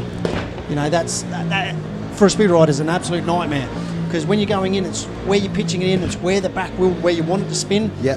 And if there's too much water and it spins around, that's when you start people locking up, running into you. So that's, Jamie's been here long enough. He does here, he does Berwick. He knows where to put the water. Yeah, that's right. And I think you can see it. He's not put water going into the corner. Outside where that grip is. So we will be moving on with heat number 5. I think we were about to hear the 2-minute time go on. There it is, right on cue from Christina TURNBULL, your referee tonight. And the riders get pushed away. Big heat. Rohan TUNGATE, winner first time out. Emil, winner first time out. Nicolai, again, it's hard, isn't it? Nicolai He'll want to bounce back from ran that last. race. He's going to want to bounce back. And 100% he would have made a change. Whether he's changed bikes or not, it looks like a clean bike. I think he has changed bikes. Might be an early change of bike. So here goes your runners and riders for heat number 5. Off the inside in red will be Nicolai KLINDT. Next to him in yellow will be Jordan Jenkins for Ipswich. Off of gate 3 in blue will be Rohan TUNGATE, winner first time out for Oxford. And off the outside, also a winner first time out, will be Emil SAYFUTDINOV in white for the Ipswich Witches. So we are 10 to Oxford, we are 14 to Ipswich as it stands. Minute on the clock, little bit of gardening. Boys trying to find. Be interesting to see what Emil can do off 4 here, because it really hasn't. Outside Dan making that good start in heat 2, it's not really given the riders a lot. Not too much. To get excited about. Nicolai off gate 1, which I think he can command that first corner. I think Rohan's job is not to allow Emil to come across. Don't let him come across. Don't chop my nose off. Keep him out there, which will allow Nicolai to get off turn 2. That's exactly what I was just going to say. And they're comfortable on a 5-1 there. Let's see what heat number 5 brings. Oxford will be looking to hit back. They've got to hit back. You don't want to see that creep to 6 points, 8 points. That is when you start to panic. They're going to want to get a heat advantage out of this one. Let's see what Rohan and Nicolai can do against Jordan Jenkins and Emil SAYFUTDINOV. So we are heat number 5. Tapes go up and away we go. Rohan's made a flyer off of 3. Can he go for the top of Jordan? Will Jordan get the run at the inside? Yes, he has. Fair play, Jordan. I'll tell you what, Rohan's coming hard there under Jordan. Really Jordan's hot. made a great first corner, and here comes Emil. Oh, a bit of contact there coming down the home straight. Rohan's held on to second place. So, who saw this coming? Jordan Jenkins out front. Made a great gate. Fantastic first corner. Oh. Rohan's gone in deep again, chasing back wheels a little bit. He comes round the outside. But he's got to run. Can Jordan hold him? Rohan round the outside. Is he going to get the run? Yes, he is. Excellent from Rohan TUNGATE. What a ride from Rohan. Had to work really hard. Tell you what, Jordan away from the start, but Rohan has got he's got plenty of pace, and looks like a 3-3. Yeah, Emil's just going to sit in, is he? No, he's going to have a nibble for the last lap. I think Rohan's checked out in this one. Rohan's got the win. Great first couple of laps there. Jordan Jenkins did superbly well to hold on as long as he did. Jordan comes home in second, Emil SAYFUTDINOV in third, And unfortunately for Nicolai, another last place. Cracking first couple of laps there. I tell you what, Jordan is absolutely thrown it about, and I tell you what, very impressed. Emil, again, he couldn't make gate 4 work, and Rowan, his bike just pulled to the first corner. I think Rowan made the better start, but he ran up into the wet stuff just where they'd watered it and didn't get any drive off the corner. Took a lap or two for that dirt to turn over, and then he made it work down in 3 and 4. But Jordan's definitely going to throw the cat amongst the pigeons, that's for sure. Absolutely brilliant heat. So it was another 3-3 drawn heat, this time with an Oxford win out front. Rohan Tungate, he got the better eventually of Jordan Jenkins, who made a great start and held on for a couple of laps there. He came home in second place. Emil in third, he picks up that point.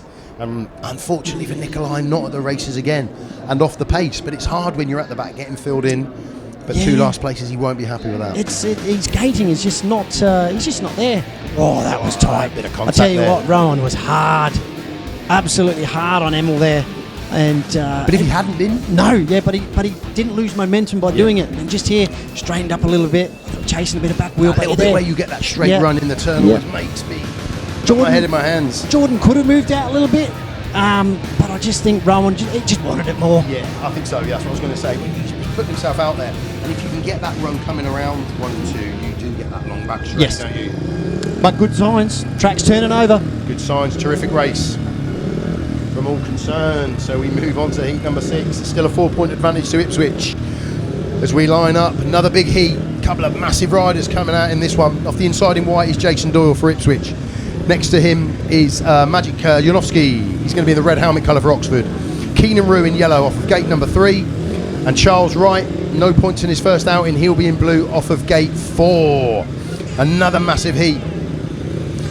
Keynan REW will be looking left and right thinking, I'm going to have to make the gate in this one. Got some top opposition up against him in this one. Jason finds himself off of 1. If Maciej can make the gate, get over the top of Jason and pin him. And then you want Charles to be flying off of 4. Come round the outside. Perfect scenario. Not always that easy. Magic's got his work cut out for him, I reckon. The way Doyle trapped in the first one, how dominant he looked out in front. If he can get in front, it'll make a race of it. See what they can bring. 4-point gap, 13 to 17 in favour of the Witches. Riders getting comfortable finding the best starting position. Here we go now, heat number 6, this Premiership clash. Tapes go up, away we go, and it is Doyle off the inside, and it looks like Keynan's made the gate with him. Will Jason have a little look? Keynan's got that drive down the back straight. Magic's up the inside of him. I'll tell you what, Ipswich are on a 5-1, and Magic's got his work cut out for him. Definitely did not move off the start. This is definitely not what Oxford needed. Yeah, Magic's trying to find that run down the back straight to get himself ahead of Keynan. Jason's gone again. Plenty of speed out front from Jason. It'd be hard for anybody to catch him. But the work here is for Keynan. What can Maciej do to get the better of him? Magic's got to get past him. If he doesn't get him past, they're going to be in TR territory. But he's going to go big here in turn 3 and 4. Will he make this outside run work? It looks like he has. Great bend 4 from Maciej JANOWSKI. And now Charles is just starting to have a little look as well. Will Charles be able to get at the inside? Can Keynan ride tough? Yes, he does, Charles Wright. Will Keynan get the cutback? That's the question now as we run to the line. No, Charles Wright. Keynan REW, tough heat for him there. Jason got himself out front, disappeared. Keynan second, third, back into last. It happens. Tough heat. Here we go, we'll just give you the rundown quickly. Jason Doyle with the win. Looks imperative out front, looks really in control, Jason. He won that one. Maciej JANOWSKI in second. Charles Wright got himself up into third, and Keynan REW battled really well, was holding a 5-1 there with Jason for a couple of laps, but then just got eaten up, maybe with a bit more experience from Maciej He just looks different this year. He looks... Oh, we're on the camera. Oh, there we are, we're on camera. That's me leaning up against, I'll stand up straight. Doyle, to me, just looks different. I just there's something different about him from other years. Determination, right? He's always got that, but I mean, just on the bike, he looks quick. He's got pace. Where I think he's always been able to gate, but just the last few years he hasn't had that pace. Is this a year where he's got the pace to run with someone like Smarslick? Let's wait and see if he can transfer that into the top level. Okay, we're moving on. Massive heat number 7 now. Off the inside, Chris Harris in red. Next to him, Danny King, white. Louis Kerr, winner first time out. He's off gate 3 in the blue helmet colour. And Adam Ellis, 2 points in his first out, and he'll be in yellow off of gate 4. It's a 4-point advantage at the moment to Ipswich. They'll be happy with that. They just can't eat back into it at the moment, Oxford. But they'll be looking to do that here with Chris Harris. Finds himself off the inside in this one. I think if Curry can get a good result here, I think you might find Curry having a very busy night. And I don't know how much Peter will wait. Will he pull the trigger and maybe swap out Nicolai if quite possibly if Curry gets a result here? And this is where Oxford have got the advantage to a point, because Louis Kerr in this heat, you wouldn't think you've got a reserve in this heat, would you? No, that's the thing. And he's more than capable of popping out in front here and winning the race. Boys, yeah, so, sure. But this is what I mean. This is what Peter Schroeck's got that in the locker. If Curry gets a result here, they get a 5-1, throw Curry straight back out. 3 British champions coming up to tapes in an all-British heat. This one. Bomber, Louis Kerr, Danny King, Adam Ellis. Heat number 7. Green light on. Away we go. Bomber off the inside. They've done it. The Oxford boys have made the trap. Can they hold it? Nice big run down the back straight from Louis.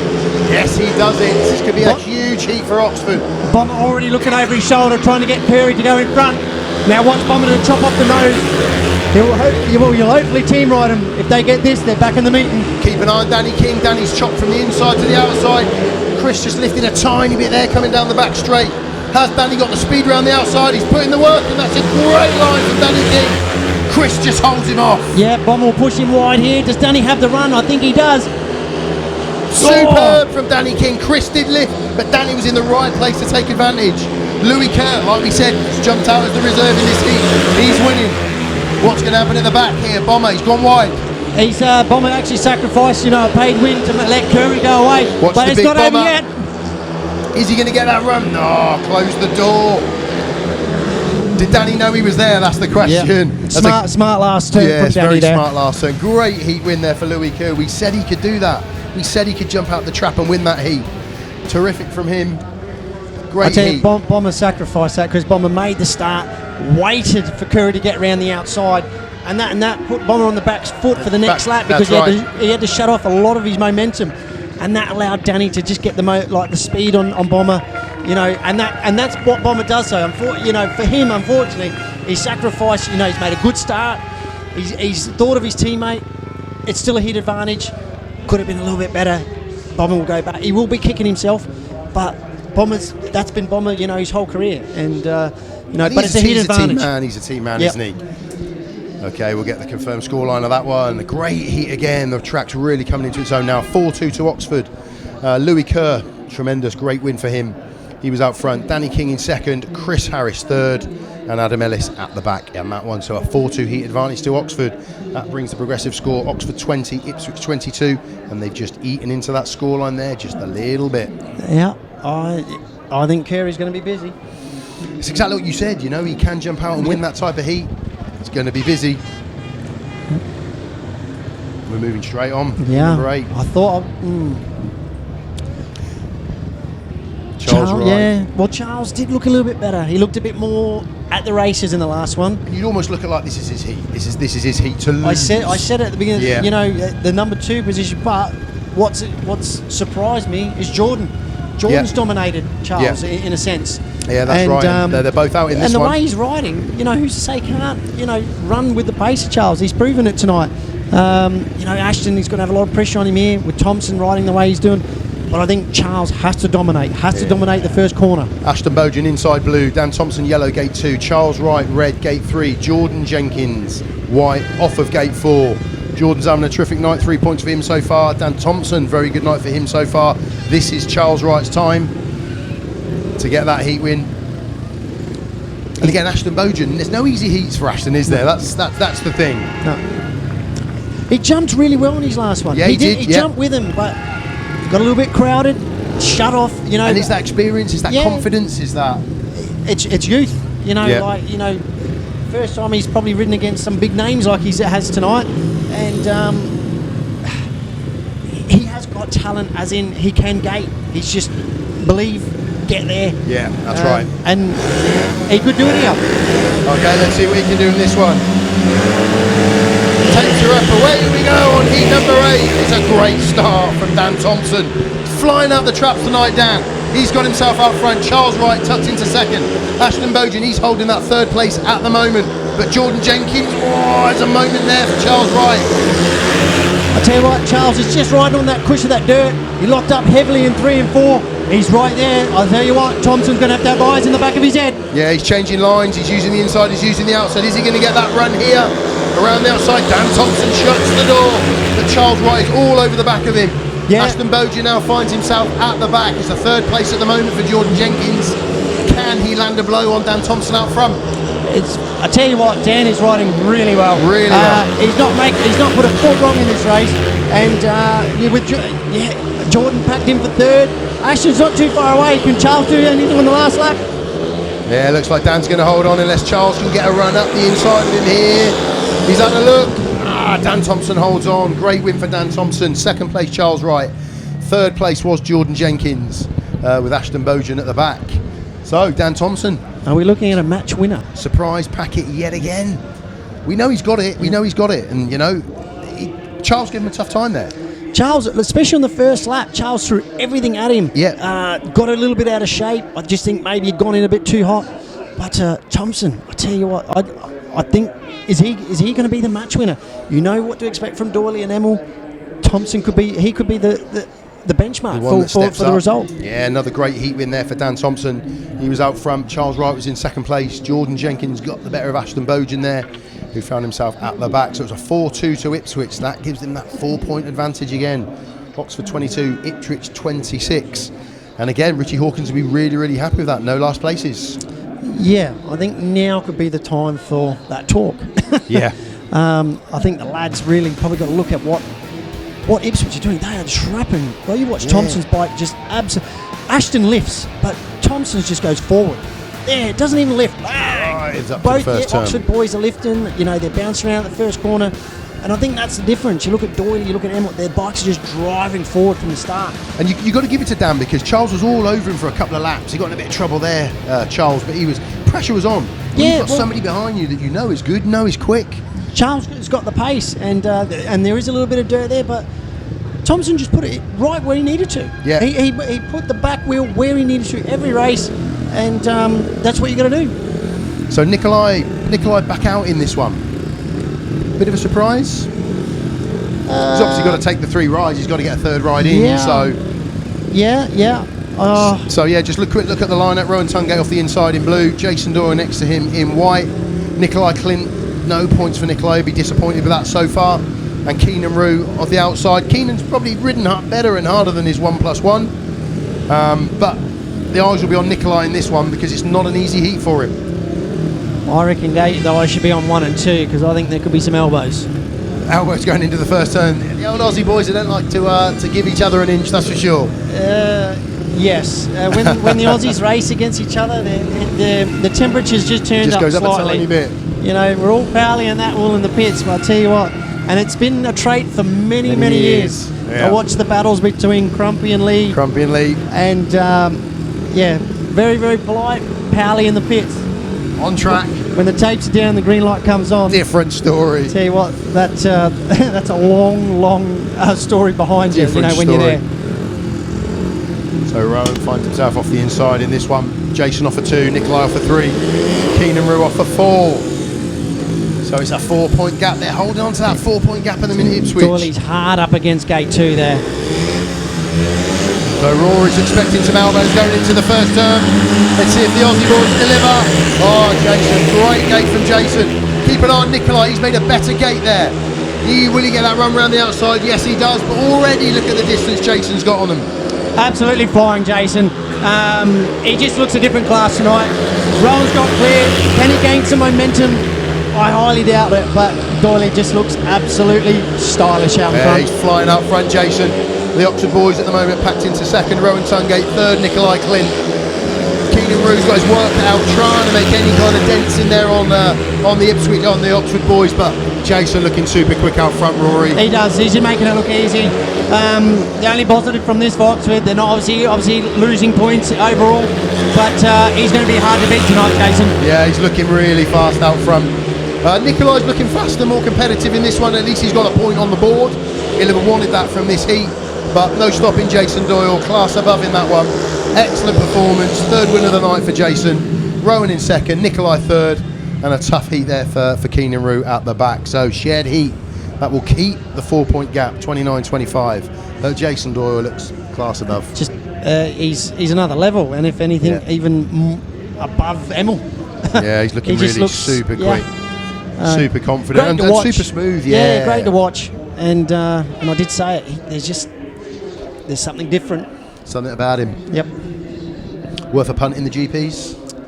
I think the first round it's hard. I think going into the first round will be hard to pick a winner overall. There you go. We'll just give you the confirmed score here. 3-3 scoreline in that one. Jason Doyle out front, in control. Class performance from Jason. The Oxford boys tucked into second and third there. Rohan TUNGATE, Nicolai KLINDT. They pick up the 2 and the 1 point, and Keynan REW at the back in that one. So 3-3 scoreline, 25-29 as we move into the second half of this meeting. Ipswich will be the happier of the two at the moment, for sure. No brainer for me. No brainer. And as you said, every race you turn, the next race, Emil. So Oxford really need to make them heats where they're not in it. They need heat advantages there, because I can't see anyone really getting anywhere near Doyle tonight. Emil had gate 4, so you've got to remember, okay, maybe he's got that one out of the way. And they've got to make it count when they're not out there. And we look at this one, we've got Danny King and Adam Ellis coming out for Ipswich, but Maciej JANOWSKI and Charles Wright, as long as there's no rider changes for Oxford. And again, Charles will take a bit more from that second place he got last time out. He'll be looking a little bit quicker. They've not looked like they're not gating Oxford. They're not gating, and I think that's where they're losing the battle tonight. Some of them do look quick, like Rowan looks quick. I think Maciej looks quick, but they're not. They're getting into positions where it's taking them 2 laps to even think where. Oh well, I think they've gone. In the heat. I can't get anywhere near the winner. Yeah, that's right. So here, for the meeting to turn, heat advantage for Oxford here. Let's see what they can do. Charles Wright off the inside in blue, next to him Adam Ellis in yellow for Ipswich. Maciej JANOWSKI, 4 points so far for him. He's off of gate 3 in the red helmet colour. And off the outside, Danny King in white. We are 25-29. We have a minute to go until this heat will explode. And it could well explode. It's a competitive heat. All these boys have got points on the board tonight. And Oxford need a heat advantage, because like Rory was saying, as this meeting creeps on, you look at 13, Jason's back out. 15, Jason will be back out. So they've got to get a couple of heat advantages in these heats leading up to 13. Could this be the one? Could well be. Magic's look fast, but again, anybody could jump out. You look at that line up there, any of these 4 could jump out and win this heat. And Magic's been given up nearly 3 yards at the start, and that's where he struggled tonight. That's where he's fallen down. Yeah, that's right. I'm positive that he's made a change. How aggressive it is, for the start. That will obviously we'll find out now. 2 boys on the inside, quite close in. Here we go. Let's see how heat number 10 develops. Green light on, takes her up, away we go! And it's a cracking start from Adam Ellis off of the inside. Just keep an eye on Maciej JANOWSKI, red down that back straight. Danny King was coming into contention. The 2 Oxford boys were on top of each other. Magic's really wide. Oh, that's fantastic for Maciej JANOWSKI. I didn't think there was room, but he got outside. Keep an eye on Adam Ellis. He'll try and get the run back up the inside here. Maciej holds him off. Great first lap. That was a big move from Maciej. Again, didn't make a good start. Charles is having a sniffer around Adam. Can he find some momentum like Maciej did? So it's a heat advantage at the moment for the Oxford Spires. Keep an eye on Charles. He's looking at the inside. Adam's on the outside. Now Charles has switched to the outside. Is he going to try and make a cut back? Nice long straight. Can he get the better of it? No, Adam shuts the door. It's going to be one big last lap, Rory. Here he comes. Oh, has he got him? Has he got the run? Adam shuts the door going into 3. Big move there. Charles very unlucky. Well done, Adam Ellis, holding on to that second place. Maciej JANOWSKI didn't know what was going on behind him. A fantastic heat between the 2 boys there. Really throwing it at each other. I'll tell you what, Maciej had to do that. His bike didn't drive from the start. Again? But big turns 3 and 4. If Adam had just gone maybe half a foot wider, could have stopped him. But heat advantage, brings it back within a couple of points. Back to 2 points. Yeah, big heat advantage there. Great race between Charles Wright and Adam Ellis for that second place. Maciej JANOWSKI, he was out front. No looking back once he got himself out there. Second place, Adam Ellis, he held on. I thought Charles was going to put a move on him, but Adam rode really sensibly, really strongly to hold on to that second place. Charles Wright was third, Danny King out the back in that one. So it was a 4-2 to the Oxford Spires. That brings them back into 2 points again. It's been 2 points, it's been 4 points since the first heat. But there's no real separating these two sides. Let's just take a look at the start again, Rory. Yeah, it's magic. You just watch his bike, just spins, bang, does not go anywhere. He's done well to keep Danny there because Danny made a better jump. Let's watch this. He does his lifting there. Now he goes in hard. Adam there, does it just... He's probably thinking he's in the right... There, he's probably a yard too low. And Magic just built up the speed and went around. Charles right across the centre green there. And was not too far away. He was just checking away on the inside. The curb's starting to work off turn 2 now. Whether that will come into play later on, where the dirt's too far out of turns 2, will that, will the riders find that as an advantage later on? Big heat number 11 here. Emil SAYFUTDINOV off the inside in the white helmet colour. Chris Harris next to him in red off gate 2. Gate 3, the impressive so far tonight, Jordan Jenkins in the yellow helmet colour, and wide Louis Kerr. What a powerhouse reserve they've got in Louis coming off of that gate number 4. I've got a bad feeling about this one. Got a bad feeling about this one. For Oxford. I just, the way Jordan's riding and gating at the minute, obviously Bomber and Curry trapped in the last one, but they've got gates 2 and 4 where I think 1 and 3 are slightly better at the minute. And if Emil can trap off of 1, puts the pressure on Chris as he brought his gating gloves. We know we've seen Chris gating superbly for the last couple of years. But like you say, it's the Ipswich boys that are just getting out of the starts a little bit better at the moment than the Oxford riders. So Christina will bring them up to tapes now. Start Marshall gets them ready to go. 2 point gap now, 29.31. What is Heat 11 going to deliver? Tapes go up, away we go. Off the inside, Emil got a lot of drive going up into turn 1 there. Keep an eye on Chris Harris. Up the inside now, Emil's got a nice run. Now keep an eye on Louis Kerr as he goes deep into turn 3. Will he get that run round? A little bit of trouble. Emil up front, Bomber second. Back in comes Jordan Jenkins, the battle for Louis down. Louis down, yeah, the race will be stopped there. Race will be stopped. Just went in a bit hot there, Louis. Trying to get himself back into contention. It's holding his ankle. It's often those ones that don't look dramatic that are the ones that you can twist. And he went in pretty hot, to be fair. He went in a little bit deeper than the lap before, so I don't know whether it didn't hold him up as much as he was expecting. Just lost the back end. Just got it all wrong. Trying hard to put it in the dirt, and it just didn't hold him up. But what that does gives Bomber a second bite at the cherry. Second bite at the cherry, but he will be running on his lonesome. So Louis there, we can see smile, not necessarily a smile on his face, but he's talking there to his mechanic. There's Jamie Courtney out there with him as well. You picked ankle straight away, didn't you? Yeah. It looks like he was holding his ankle, but... yeah, we can see gate stats. I do like the conspiracy theories, though. If you get my drift. Yeah, let's have a good. No winners off a fall so far. That tells its own story. The least points coming off of gate 4. 5 wins from 3, 3 from 2, 2 from 1. I just said gate 3 just had more moisture in it. Had a better run to the first corner. Yeah.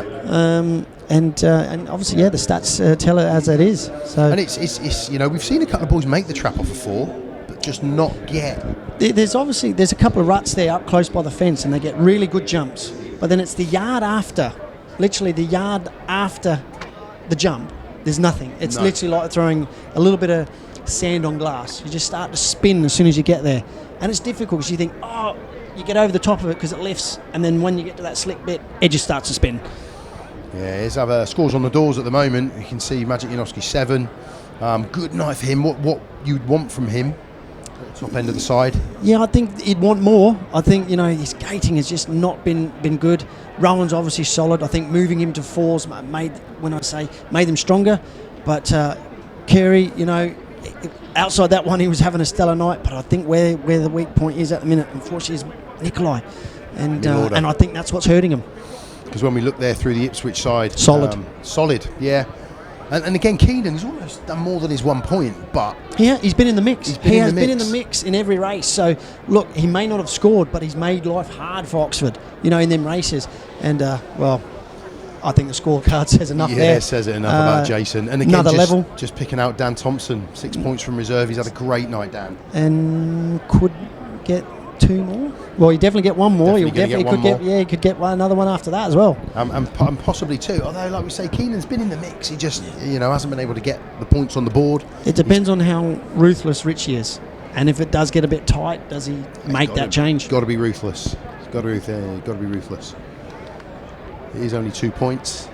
I think he has done some damage here. Yeah, Louis still on the track. Yeah. It's a real shame because he's having such a superb night.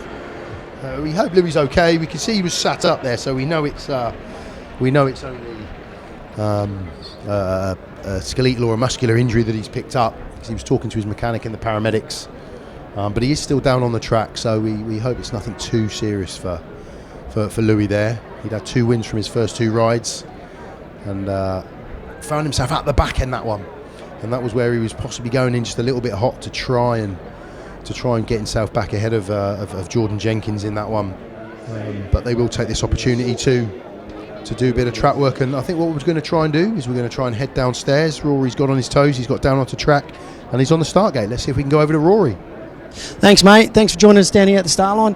Now, as we were talking about before, how the difference between gate 3 and 4, if we come over here, it's a bit dark, but they've been going from one rut, and this rut down here is where they've been going from.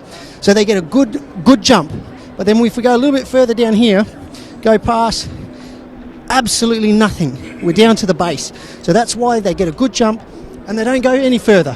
Where if we look across the gate 3, the ruts are a bit more even, a little bit more material. There's more moisture in the start, and definitely more material.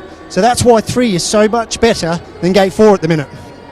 Yeah, some good insight from Rory there down on the start line.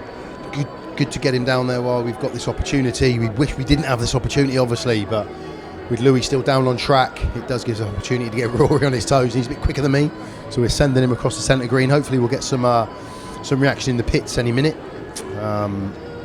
from Rory. You can see the crowd there. Quite a few Swindon fans in tonight, supporting Oxford as it goes, supporting Speedway, supporting Oxford. Speedway. At the end of the day, we want to see everybody on track. We want to see good crowds and people doing well. I think Rory's over in the pits. Let's see if we can go across and see who Rory's managed to grab a word with. You mate? Yeah. Pretty good night so far? Yeah, the track's really good, like we spoke about earlier, and yeah, everyone seems to be enjoying it. Yeah. The Ipswich guys too, probably too much, but no, we've got good speedway, and that's an important thing as well. So hopefully we get the win and just keep plugging away. Do you think you guys are struggling from the starts a little bit? That's what it seems to, you know, from a fan's point of view, like he's not really that rapid from the starts, and from where we stand, that's probably where you're losing it, you think? Yeah, definitely. There's been a few times where I've seen where the guys are on the back of a 5-1 before the first corner, so yeah, it's something we probably need to work on, and if we can get that dialed in, if we were better with that today, we would probably be in front, but that's speedway. And but personally, you've had some pace tonight. You know, you've looked more racy. You know, I was getting excited there when you were up against Doyle. I thought, well, gate 1, I thought you might have the edge on him, but he's at a different level at the minute. But I think if you could get a start, do you think you could hold him off? Yeah, definitely. I go to win every race, but no, Doyley's a good gator. He's a strong rider, so yeah, I didn't make the best of start, and he just checked out. So yeah, we'll give it a go next time. But yeah, we've got good competition. They're all good riders in that team. So yeah, so it's all about. We're here to fight for a win and learn every time. So yeah, we can take it as a positive to the next week. Try and fight back for the end of the night. Yeah, definitely. We're still in a chance to win. We just got to get some more race wins and heat advantages and go from there. Good luck for the rest of the night. So we're just down here in the pits, and if I might try and stick the mic in with Nicolai, see if he wants to have a chat. How you doing, mate? I'm good. Struggling a little bit tonight, still not quite getting out them starts. Yeah, like it's been my problem all year at Oxford and at Birmingham, and I actually felt in the first one I made a decent start, got pushed wide, and then at least spun around on myself in turn 3, and the next time I made an error from the start. I packed something I thought would all right. As you know, when you pack something that's dry with stones in it, you go nowhere.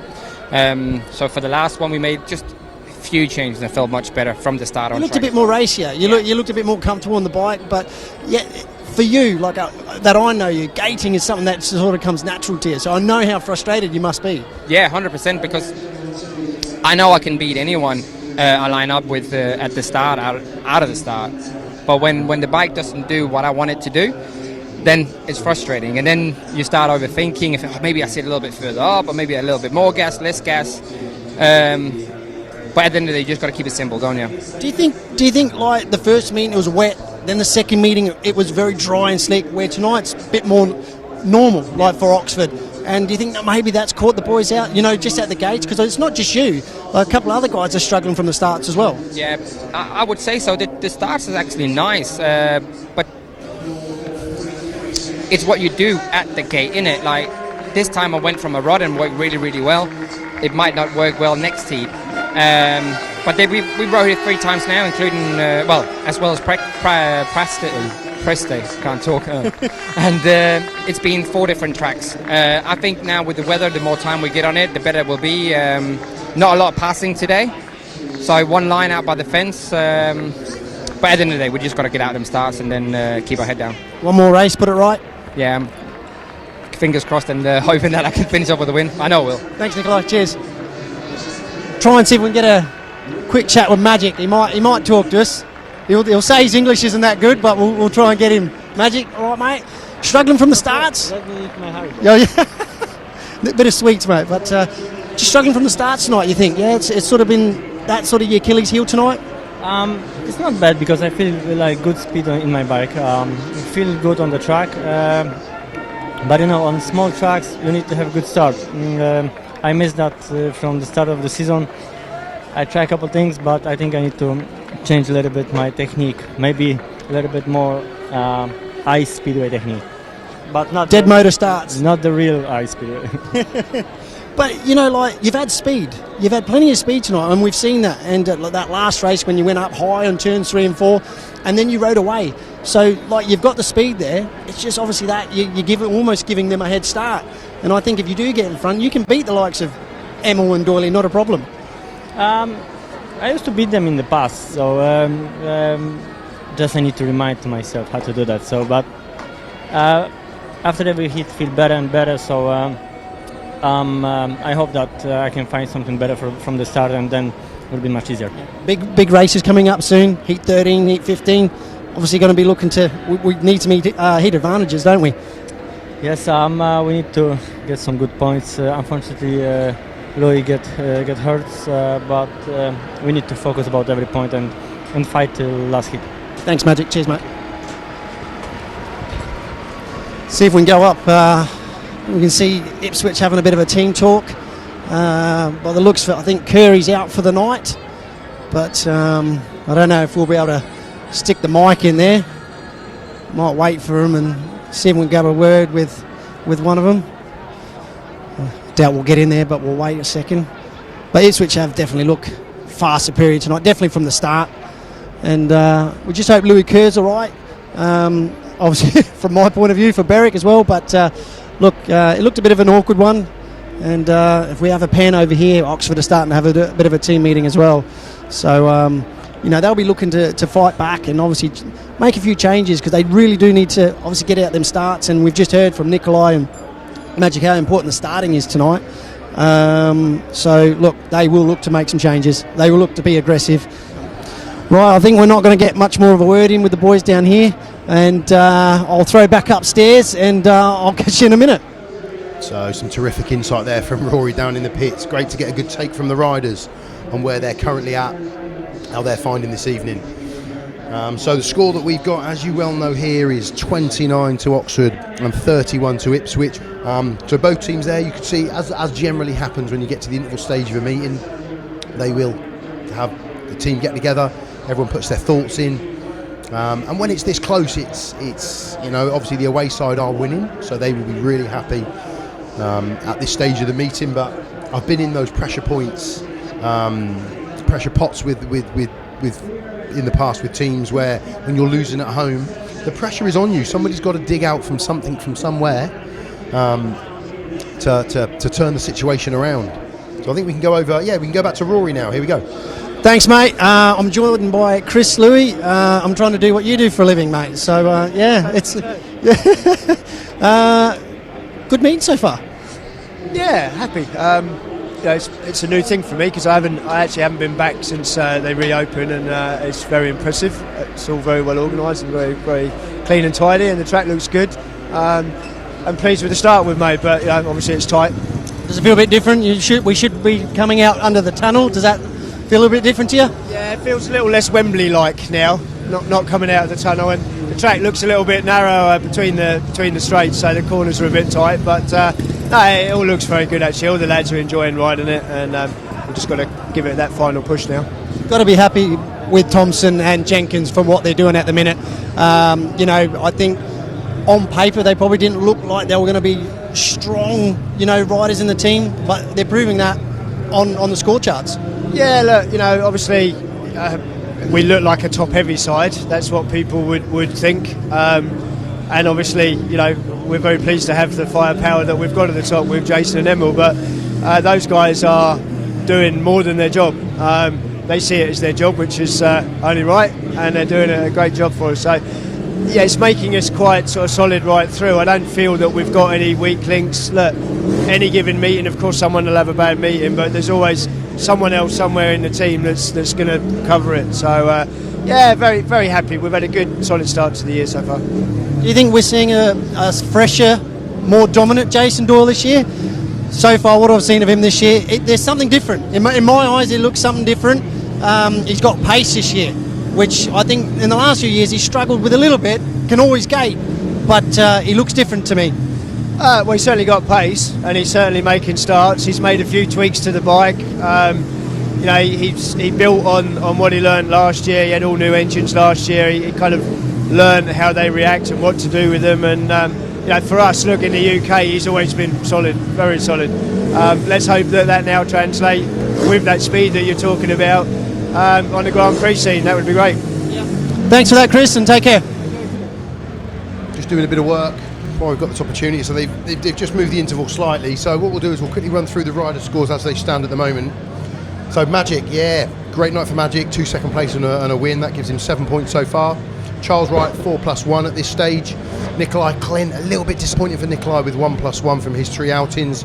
Rohan TUNGATE, starman for the Oxford side so far with 8 points.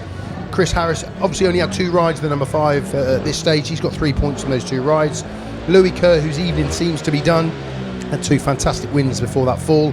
And Ashton BOUGHEN, tough night for Ashton, but we will see him again if Louis Kerr is out, because he'll be out in heat 14. Got a chance to get a point on the board. For the Ipswich boys, quality all the way through the rank really. Emil SAYFUTDINOV, 4 points, +1 from his 2 outings so far. Jordan Jenkins, 4 points. Danny King, he's on paid 4. Adam Ellis, he's on 4. So consistency there from the top 4 riders. Jason Doyle, a cut above everybody this evening, looks fast, smooth out front Jason. Keynan REW, 1+1, but does deserve more for his efforts. And Dan Thompson has been their trump card aside from Doyle so far with 6 points from his 3 outings. So scoring across the board, the key for the Ipswich Witches as it stands, with a couple of points gap going into the back end of this meeting. Gate percentages, as you can see there, no winners off the outside, which, as Rory was saying early on, is not a surprise to him. 5 winners off of 3. We've had 3 winners off of 2. So and those middle gates are the ones doing the damage at the moment. And that will swing back one way and another as we go into the back end of this meeting.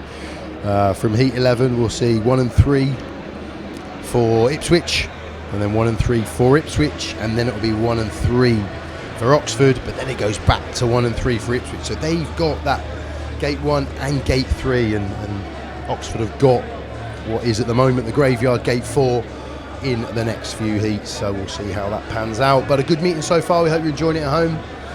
Our intention is to bring you as many of these home meetings as we can as the season ticks on.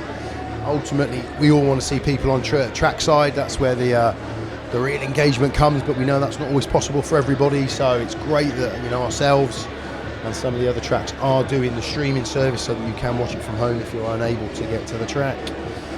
So we are. Hope you're enjoying it. And as we bring you this coverage, Charles Wright there. Michael Hunt behind him, clerk of the course, was previously clerk of the course at Swindon, has now been brought in to help here at Oxford.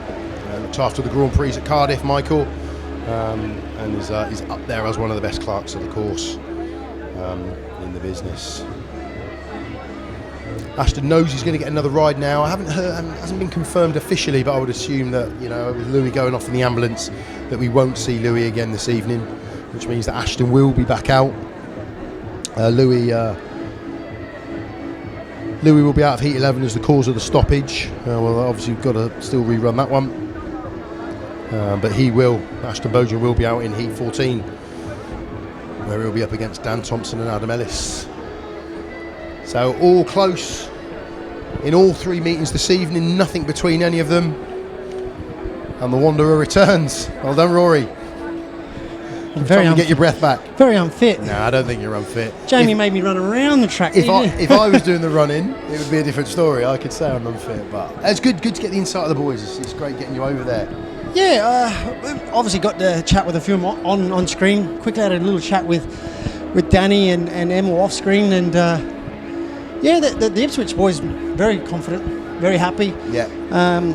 Obviously speaking to Chris Louis about, you know, that plus of Jenkins and Thompson scoring so well. Yeah. So, you know, did we discount, you know, them two lads, you know, in a sense of, you know, they didn't look that strong on paper? They're certainly proving me wrong. Yeah, it was Jordan's knowledge of the track. Because again, yes, Emil's new to the track. Doyle's been here once and has just made very light work of that. But even though Jordan's not the most experienced, because he's got the laps under his belt, like you said, I always felt he could come in and do some damage. But Dan's the one that surprised me so far. It's home comfort for Jordan, like riding here all last year, and but yeah, Thompson just his trapping is unbelievable. You know, I tell you what, half the Oxford boys wouldn't want his gate and gloves tonight. Yeah, that's right. I did find out not great or positive news. It's Louis has done something to his ankle, we think. Yeah, so called that straight away, didn't you? It was just an awkward one, but you know, I'm hoping it's nothing serious. But early signs, he did hear something click in his legs, in his ankle. So I'm hoping it's not. For Oxford especially, they need him. Yeah.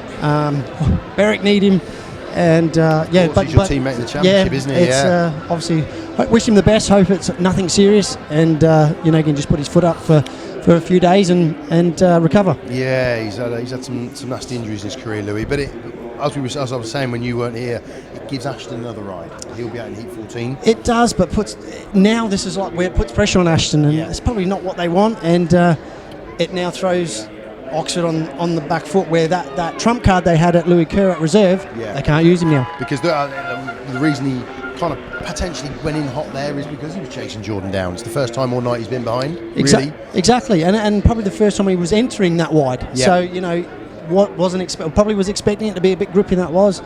It did sort of drive him a little bit, but then he seemed to just get it all wrong. And yeah, just very unfortunate. And as I said, it really has put Oxford, you know, on the back foot. It does, going into the back end of this meeting. And while you were away, Rory, we had a quick look at the other two fixtures, and Kings Lynn 29, Bellevue 31, and Leicester 35, Sheffield 37. So everyone's close. Ooh. Every meeting's close, and it's like you were saying about the team building. I hope. Well, you know, I think Leicester really need to win tonight. You know, I did have them as a top 14, you know, playoff bound. But yeah, if they do sort of lose another home meeting, you know, what I mean is that really is going to make Stuart Dixon think, you know, he made changes last year and they didn't work, but, you know, sometimes, you know, when the team's not firing and they're not getting what they need, the results, you know, sometimes that's why he gets paid the big bucks at a team manager spot. And it's hard because you don't want to even be thinking about making team changes this early, but if you're losing your home meetings, you've got to take a look.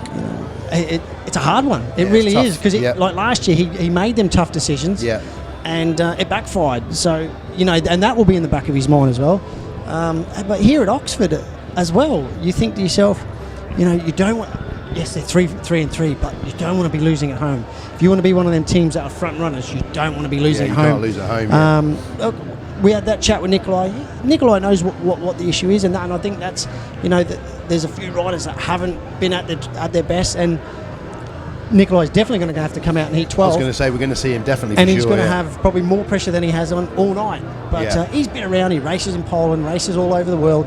And he'll know what is expected of him. And that's Speedway right there, because I think we pretty much would have guaranteed Louis coming out for Nicolai in that heat. It gives Nicolai another chance, but pressure's on him because he's got to get something from that heat.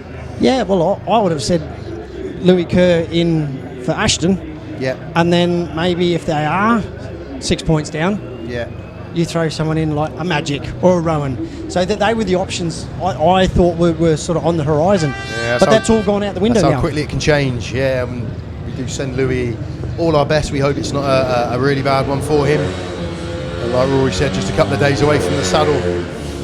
Hopefully we'll do the job. But we are having now the second half of the meeting, and we've got the rerun of heat number 11. Obviously we're going to have no Louis Kerr in this one, as we can see it here on screen. Emil SAYFUTDINOV will be off the inside in white. Chris Harris, he will be in the red helmet colour off of gate 2. Jordan Jenkins off of that plum gate 3 in the yellow helmet colour. And no Louis Kerr as the cause of the stoppage first time around. He's excluded off of gate number 4. So Chris Harris goes it alone. So worst case scenario is a drawn heat for Oxford. They need that right now. A must. It is a must. It is a must. And I was just quickly talking to Emil off camera, and he said it was surprisingly grippier than he thought. Oh, really? So he's had to make some changes, but feeling a bit more confident in the bike now. And but let's not discount Mr. Jenkins in gate 3, which is the best gate of them all. So will Jordan approach it slightly different because he's got nobody outside him? Will that give him a different run? It could do. The mindset should still be to get across. Yeah. You know, chop all in over. Okay, let's wait and see. Bikes revving, riders are happy. Away we go to heat number 3. The boys off the inside have made the gate. Emil's got a nose in front. Bomber's made a lovely cutback underneath Emil. Coming down that back straight. Superb first, second turn from Chris Harris. Is Emil in a position to return the favour? Yeah, I think he's done long straight, he's done it. Emil comes right back at it. Bomber now finds himself wide outside in that deep stuff. He's going to get a nice long back straight. Can he throw it in deep into turn 3? Not this time. No, they both got caught out with the water. Emil got caught out in the first corner, and then on turn 3 and 4, Bomber got caught out. So bit of a topsy-turvy race, but I think Emil's got it in the bag now. Yeah, she's playing into IPSWICH's hands. Chris couldn't land that blow back on Emil. So as they're coming around, 1 lap to go, we've got Emil SAYFUTDINOV out front, Bomber Harris in second, Jordan Jenkins in third. He's looking set for a 4-2, Rory. Pretty much. But yeah, frustrating for Bomber because he made the right decision. They had watering, and that Bomber used that to his advantage, got on the dry a bit, but Emil repaid the favour. And Emil takes the checkered flag. Win for Emil SAYFUTDINOV, second for Chris Harris, third for Jordan Jenkins. No fourth runner because Louis Kerr was excluded from the running, but traded blows a couple of times in those first couple of heats, Emil and Bomber. Yeah, that long period, that break with that track grading, that water just sits on top. We talked about it earlier. And when it sits on top on this clay base, it looks grippy, but you get no grip off it. It only gets grippier when it dries. And it did look like he caught them both out. of them. They caught them both out. Like Bomber done exactly the right. That was track knowledge, but then I don't know whether he'd forgotten about it or he just ran a little bit too deep. And Emil did the exact same thing on Bomber, you know, coming out of turn 4. Yeah, either way, Emil SAYFUTDINOV, the one that got the win. He was out front for IPSWICH. Chris Harris, he picked up 2 points in second place. And Jordan Jenkins unchallenged in third for the solitary point, but it does give IPSWICH a 4-2 advantage and takes it back to a 4-point gap. Oxford chasing once again, and now, like you were saying earlier on, the pressure now firmly on Nicolai's shoulders. Yeah, you know, ideally, you know, a 5-1 would be great for Oxford right now. With Thompson out again and the way he's been trapping and his speed, they're up against it. So yeah, a big one for Nicolai. Really needs to produce the goods. Yeah, this is that scenario where ideally most of the time Ashton BOUGHEN can go about his business, do get what he can try and get, but when you're chasing and the pressure's on, now he's going to be feeling it a little bit. The mindset changes, especially for the manager, for Peter as well. The mindset, he will probably be a little bit more you know, around Ashton, like geeing him up a little bit more, and Ashton will be feeling that. So Nicolai's got to use his experience. He's got to dominate the first corner. Has to dominate the first corner, and if he's got the option, have a look where Ashton is. But Kenneth REW and Danny King have both been solid tonight. I know Kenneth hasn't had the best nights as on the scorecard, but he's been there. That's right. He's been where the action is. And he finds himself off of gate 1, Keynan REW in yellow. Next to him, Nicolai KLINDT in red. 1 + 1 point, that's all he's got so far. He's be expecting a bit more from this heat. Danny King off of gate 3 in the white helmet colour. And off of the outside, Ashton BOUGHEN failed to score from his 3 rides so far. So a big heat this is for both sides, but Oxford needs something. If you look across that scoreline, they've not all actually scored that well, if you look across it. Right. So this is an open race. It is an open race. It could go anyway, and you know, unfortunately for young Ashton, he finds himself off of gate 4. That hasn't delivered a heat winner. But if he can trap and get across and just get in the mix in that first turn, who knows what might happen. I'd be looking at the last race. I'd be looking at cutback. Yeah. I'll be looking at not turning early, turn late, and make a long straight down coming off turn 2. Hope Nicolai chops Thompson's nose off, and then runs high and cuts Danny's nose off. You know, going down the back straight.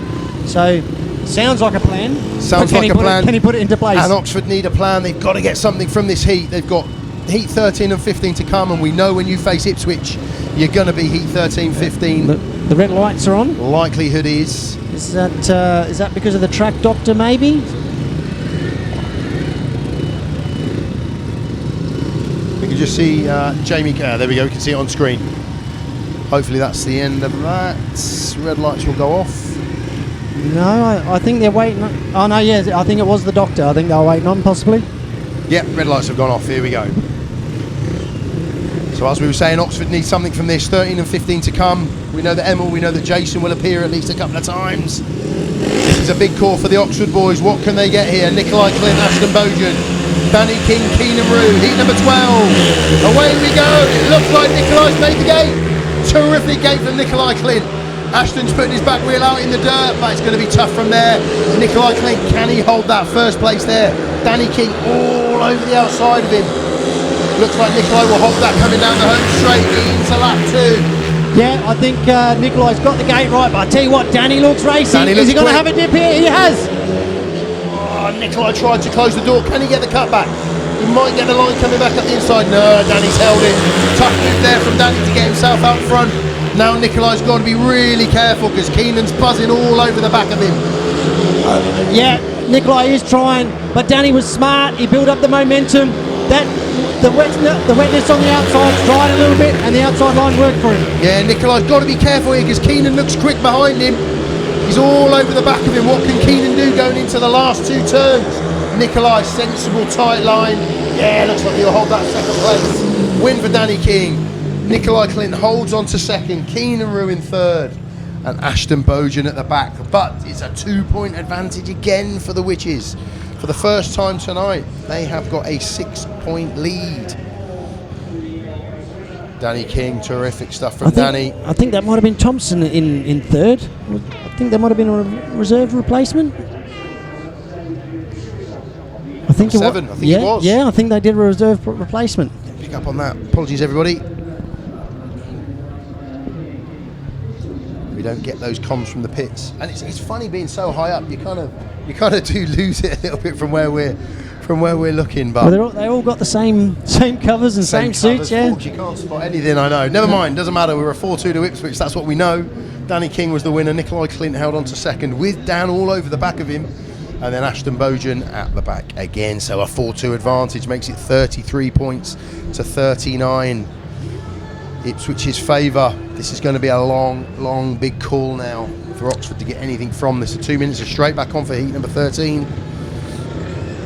Is this the race where Ipswich just turn the switch and take it beyond what Oxford can sort of claw back? I think it's going to take a big, but again, it's race. It's Magic and Bomber, and if any two can do it, it's going to be those two. They've got the favourable gates as well, so they're going to have to make it work. Here we go, massive heat 13.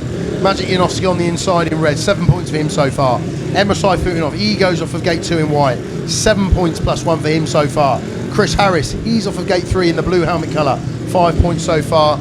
And Jason Doyle off of gate 4 where nobody has won this evening. What can he produce from there? He's done it from everywhere else, Rory. Can he do it from 4? Yeah, unbeaten, but he has got that indifferent gate 4, and but he's been gating that well and that fast. It wouldn't put past me that he just comes off 4 and gets across a lot of them. Or, like you said earlier on, makes that cut back, cuts up the inside, which you can do here if you get the line right. So it's Maciej JANOWSKI, it's Chris Harris, it's Emil SAYFUTDINOV, and it's Jason Doyle. Massive heat 13 in the context of this meeting. Ipswich could all but sew this meeting up right here if they can get a heat advantage. But Maciej JANOWSKI and Chris Harris, if any 2 riders can stop that from happening, it is those 2. And like we were saying, Doyle finds himself off of gate 4, where we haven't seen a heat winner all evening. Love a big heat 13. Love a big heat 13, and it's big names. It's a big moment. Here we go, heat 13, takes off, away we go. Emil off of 2. Jason's working hard out there. He's going to get a big long straight coming down that back straight, Jason. Emil SAYFUTDINOV up front, Bomber in second, Maciej JANOWSKI in third. Bomber's got the run. Jason's got the run as well. Bomber takes the lead, Jason gets himself up into third around Maciej. Emil throws it back at him. Bomber's got that wide line down the back straight where it gives you speed. Has he just stolen a little bit of a march there, Rory? Doyley's starting to build it up. And just Emil's actually getting in Doyley's way a little bit. But I think they'll probably set for the 3-3 now. But what a ride from Bomber. What a ride. Can Maciej do anything from the back? Nah, he's just lifted there, coming off of turn 2. Bomber's out front. Jason Doyle, and again, like you were saying, Jason looks a little bit quicker than Emil, and Emil's almost bolting his run a little bit. Yeah, Doyle definitely has more pace than Emil, but Emil's getting on the curb. Can he do it? Almost made it stick coming up the inside there. I don't think it's going to happen for them now. Bomber with the win, Emil second, Jason third, Maciej in 4th.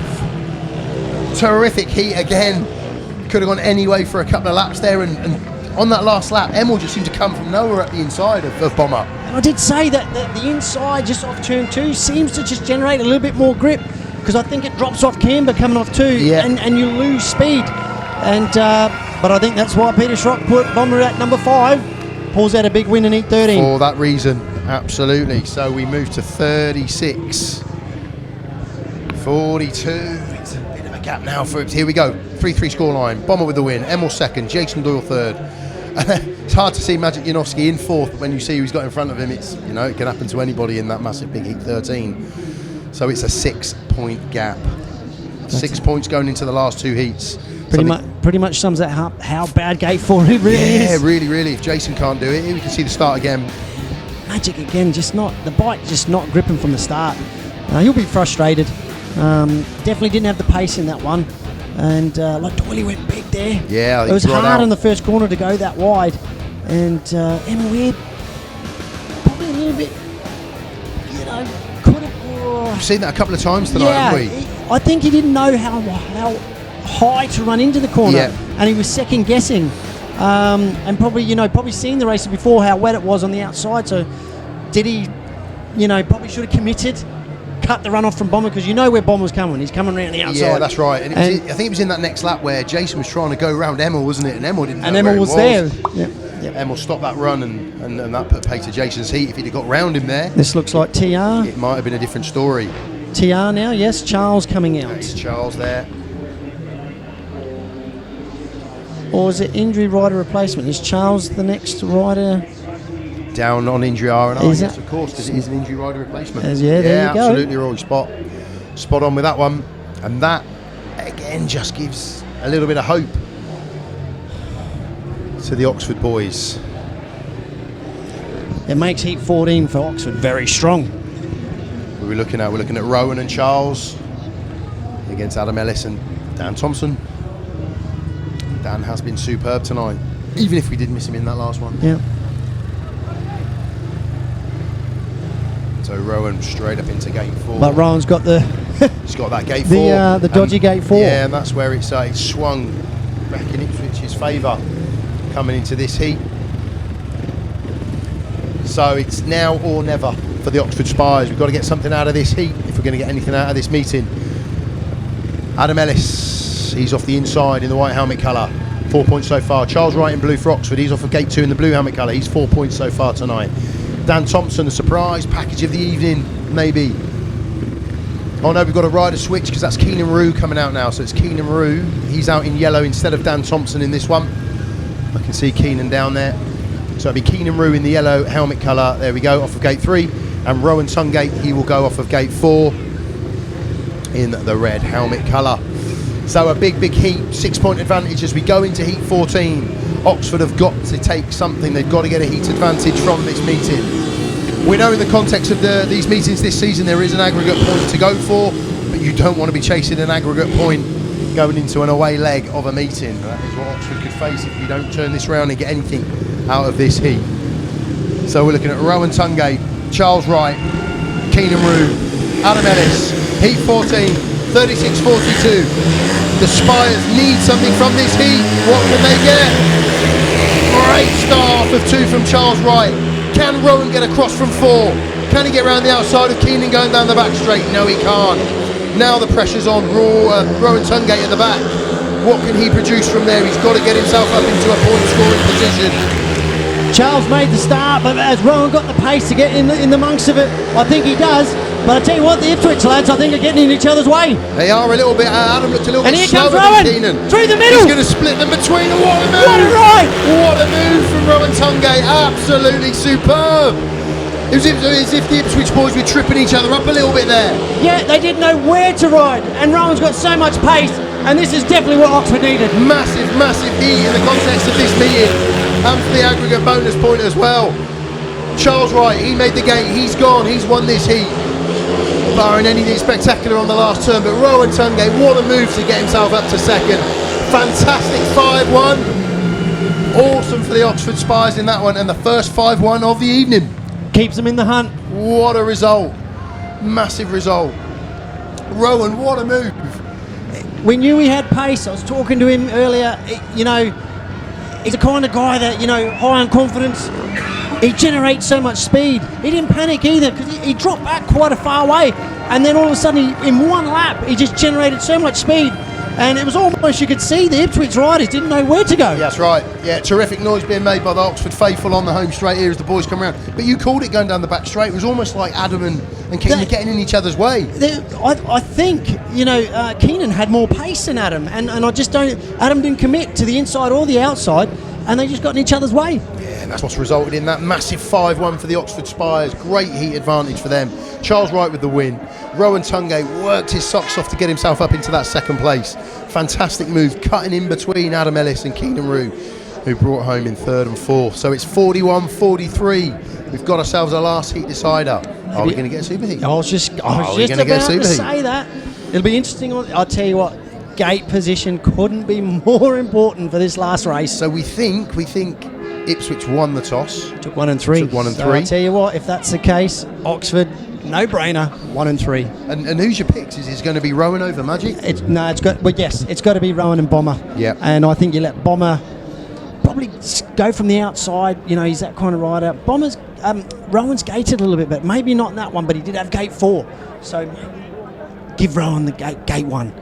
Let Bomber have gate 3. Dominate the corner. This is where I'd love a mic in amongst this. Like, this is what as fans. I can't get down there that quick. This is what I love. If you could hear what's going on, the conversation they're having now, that'd be a real insight. Got to be Rohan and Bomber for me. Yeah. And we know who's obviously coming out for Ipswich. It's going to be their powerhouse pack-in. What a move that was from. Hopefully we can get a little scan on that again in a minute. That was an incredible move from Rohan to cut between the two of them. Still no winners from gate 4. 7 wins from gate 3, 4 from 2, 3 from 1. Very even the inside 2 gates, but gate 3's the one. So who do you pick out there? It's got to be Rohan and Bomber. I think the way Bomber had so much speed then. Well, him and Rohan, if they get in front of Doyle, I think they're the only ones that can contain Doyle. And I think Bomber got a little bit more track knowledge as well. we've seen, you know, he can make the outside work. I've noticed they're not doing a track grade, so they're going to leave that outside line because I've no doubt, you know, that's where Bomber's going to be. Yeah. Obviously, we know it's going to be Emil. We obviously know it's going to be Doyle. The question is who's going off 4. In my eyes, I think it will be Emil. Emil will go off 4 because Jason just is gating better, and to get the win, put Doyle off 2. Yeah. You know, get out in front and go. And that would obviously be what Richie and Chris would be saying. Yeah, and I think you've probably called that. That would be the way to go, I think, because Jason's looked so fast. He's gated from everywhere apart from 4. He was quick in 13. I think if he got the run, I think he could have had a crack at Bomber. But, you know, sometimes, you know, they probably did think, well, we'll just sit here, we'll get the 3-3, but he did look quicker. And again, it's still Oxford. They've still got to get a heat advantage. They've got 5-1 or 4-2 to get anything out of this meeting. Otherwise, it will be Ipswich walking away with maximum points from this one, which then puts them in the ascendancy when we come to the second leg and the aggregate point on the line. I was trying to spot helmet colours. Yeah, I can't see. I couldn't see. Oh no, Doyley's going off 4. Is that Doyle in yellow?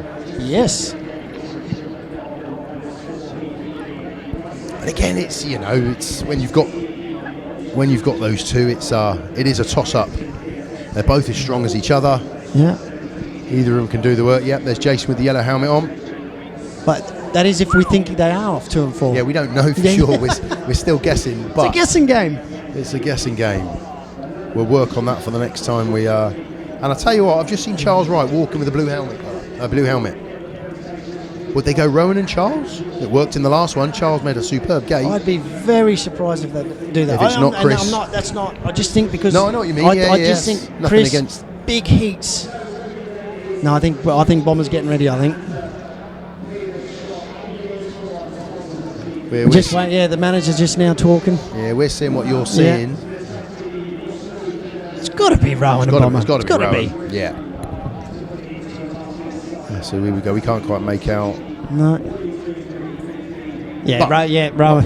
Cracking meeting. Brilliant meeting. Well, it's gone down to the last race. 2, 4 and 6. You know, I think Oxford probably feel like they probably could have performed a little. They just they have not been sharp from the tapes. Yeah. They've not made them races when Doyle and Emil and got heat advantages. Bomber did him a huge favour of just nullifying in heat 13, winning that, and that's why Peter Schroeck put him there. You know, he can bring them performances. And Rowan's had a great night. Yeah, I think Rowan's he's in for been a big superb. year. He's one of them riders that are knocking on the door of a Grand Prix. He's like Brady Kurtz at the minute. They are knocking on. Yeah. They can run with these guys abroad as well. So for me, it's big year. Bomber. Yeah. But Bomber's off 1. So Just have a quick look for you now while we're just waiting. Current score: Leicester 44, Sheffield 46. So it is a home defeat for Leicester there. Max Frick 10+1, Ryan Douglas 11 for Leicester, Jack Holder 12+1, Chris Holder 9+2. Tie with 5 points there for Sheffield, but an away win. They'll be absolutely delighted with that. it's more like the Max we know as well. You know, after coming off a couple of different meetings. And just looking quickly as we go across to Kings Lynn. So I've got a lineup for you now, mate, if you like it. Yeah, I've got fire Chris away. Harris in red off of 1. No, gate 2, sorry. I do apologise, 2. And so I'm thinking Ipswich choose. Wow. I think that's correct. Emil off of gate 1 in white. Oh, wow. Jason Doyle off of gate 3 in yellow. And Rohan TUNGATE will be off of gate 4 in blue. Wow. So... Again, we'll figure out a system. We'll get a link through to the pits next time, so we know exactly what's. Every day's a school day. We'll keep learning. But living and learning. That makes it a bit harder for Makes it Oxford a lot harder, now. So yeah, for sure. because obviously Ipswich now have the more favourable gates. But as long as you're in the mix and you can see what's happening now. There are lines. There is overtaking opportunities. So as long as you don't completely blob off a 4. You've got an opportunity. Just quickly, Kings Lynn 40, Bellevue 44, with 1 to go. So it looks potentially like we've got potentially 3 away wins tonight in the Premiership. Could be which would be quite something. But let's focus on what we've got here. We've got a huge heat. A huge heat. We've been speculating. We didn't know what was going on. It's 1 and 3 for Ipswich. It's 2 and 4 for Oxford. It's Emil SAYFUTDINOV off the inside in white. It's Chris Harris off of gate 2 in red. It's Jason Doyle off of gate 3 in yellow. And it's Rohan TUNGATE off of gate 4 in blue. Huge heat. 2-point advantage as we go into the last race. 41-43 in favour of the Witches. They've done superbly. They're in front. They're in charge. Can Oxford do it from the less favourable gates? I got a prediction. I reckon it won't be the first corner that's going to have the action. Turn 3. I think that's where they're all going to funnel. We've seen some spectacular 3s and 4s, haven't we? Yeah, he's called it. Rory's called it.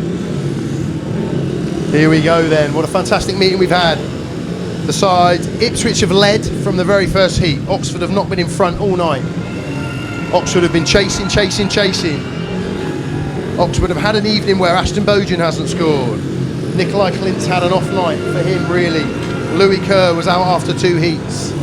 So they have been up against it this evening. Doyle has been on fire. He had gate 4 in heat 13. That's the only blot on his copybook this evening. Tension's building, you can feel it. We've got 20 seconds to go till the tapes will go up on this heat. Christina TURNBULL gets it on, green lights on. Riders are at tapes. Massive heat 15. Let's see what happens. Tapes go up and away they go into the first turn. Emil and Doyle have made the gate. Keep an eye on Rowan. He's out in the grip. There's a lot to be done by the Oxford boys here. Jason Doyle out front, Emil in second. Bomber's chasing around the outside. Rowan's chasing around the outside. What can they do from here, Rory? I don't think they can do a lot with Doyle out in front. He's going to be hard to beat. And Emil looks pretty comfortable in second. Rowan's got some pace, but he locks up in front. But Doyley's got it in the bag. Yeah, I think that little lock up there paid the Bomber and Rowan's heat, I think. It's so hard to catch Jason Doyle and Emil SAYFUTDINOV when they're out front. They're both super quick. They're both riding the right lines. Very, very rarely do these two boys make a mistake. But fair play to Rowan, he's not giving up. Yeah, Doyle just looks like he's just class at the minute. Smooth in front, lifting on the back wheel.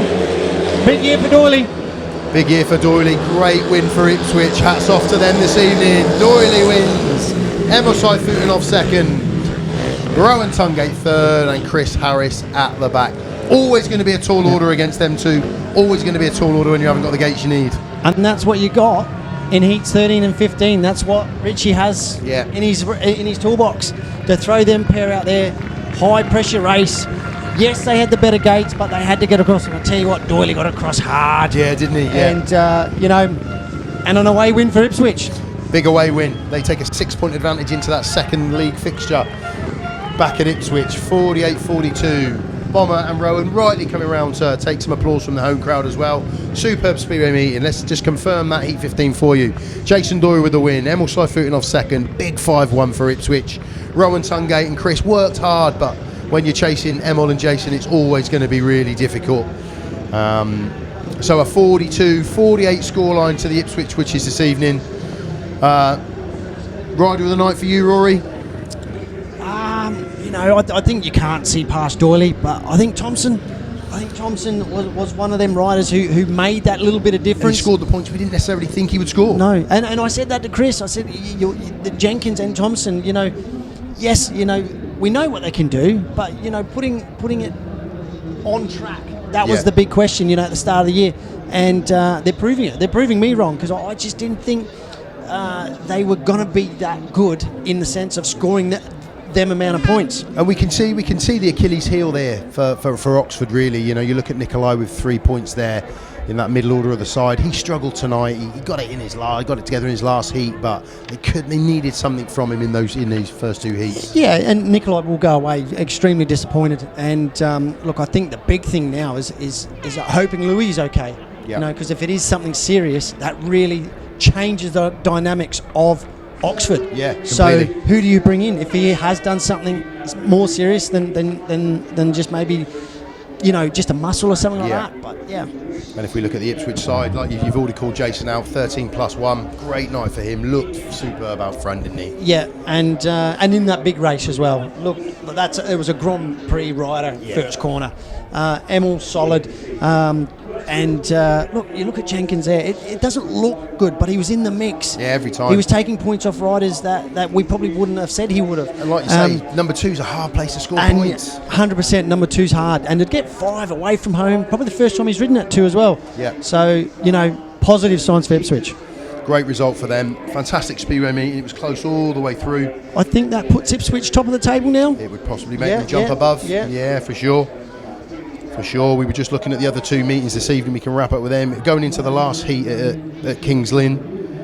Have they raced that now? They have. It was a 48 Bellevue, 42 scoreline for Bellevue. So at Bellevue Kings get Lynn. another away result. So Bellevue pick up an away win. They are really, like, away from home. They're surprising me in the sense that it looked like a side that's built just for Bellevue. You know, on paper that's what it looked like, but they are getting results away from home. So Lemo will be chuffed to bits. Yeah, absolutely chuffed to bits with that. And like I think we've already picked up on, it was a 44-46 Sheffield Leicester score at Leicester as well. So 3 away wins this evening. Yeah. Bit of a surprise. Bit of a turn up. So there we go. Fantastic. Thank you for joining us tonight. Bit of a disappointment for the Spires, but they will live to fight another day. We wish Louis Kerr all the best. We hope to see him back really, really soon.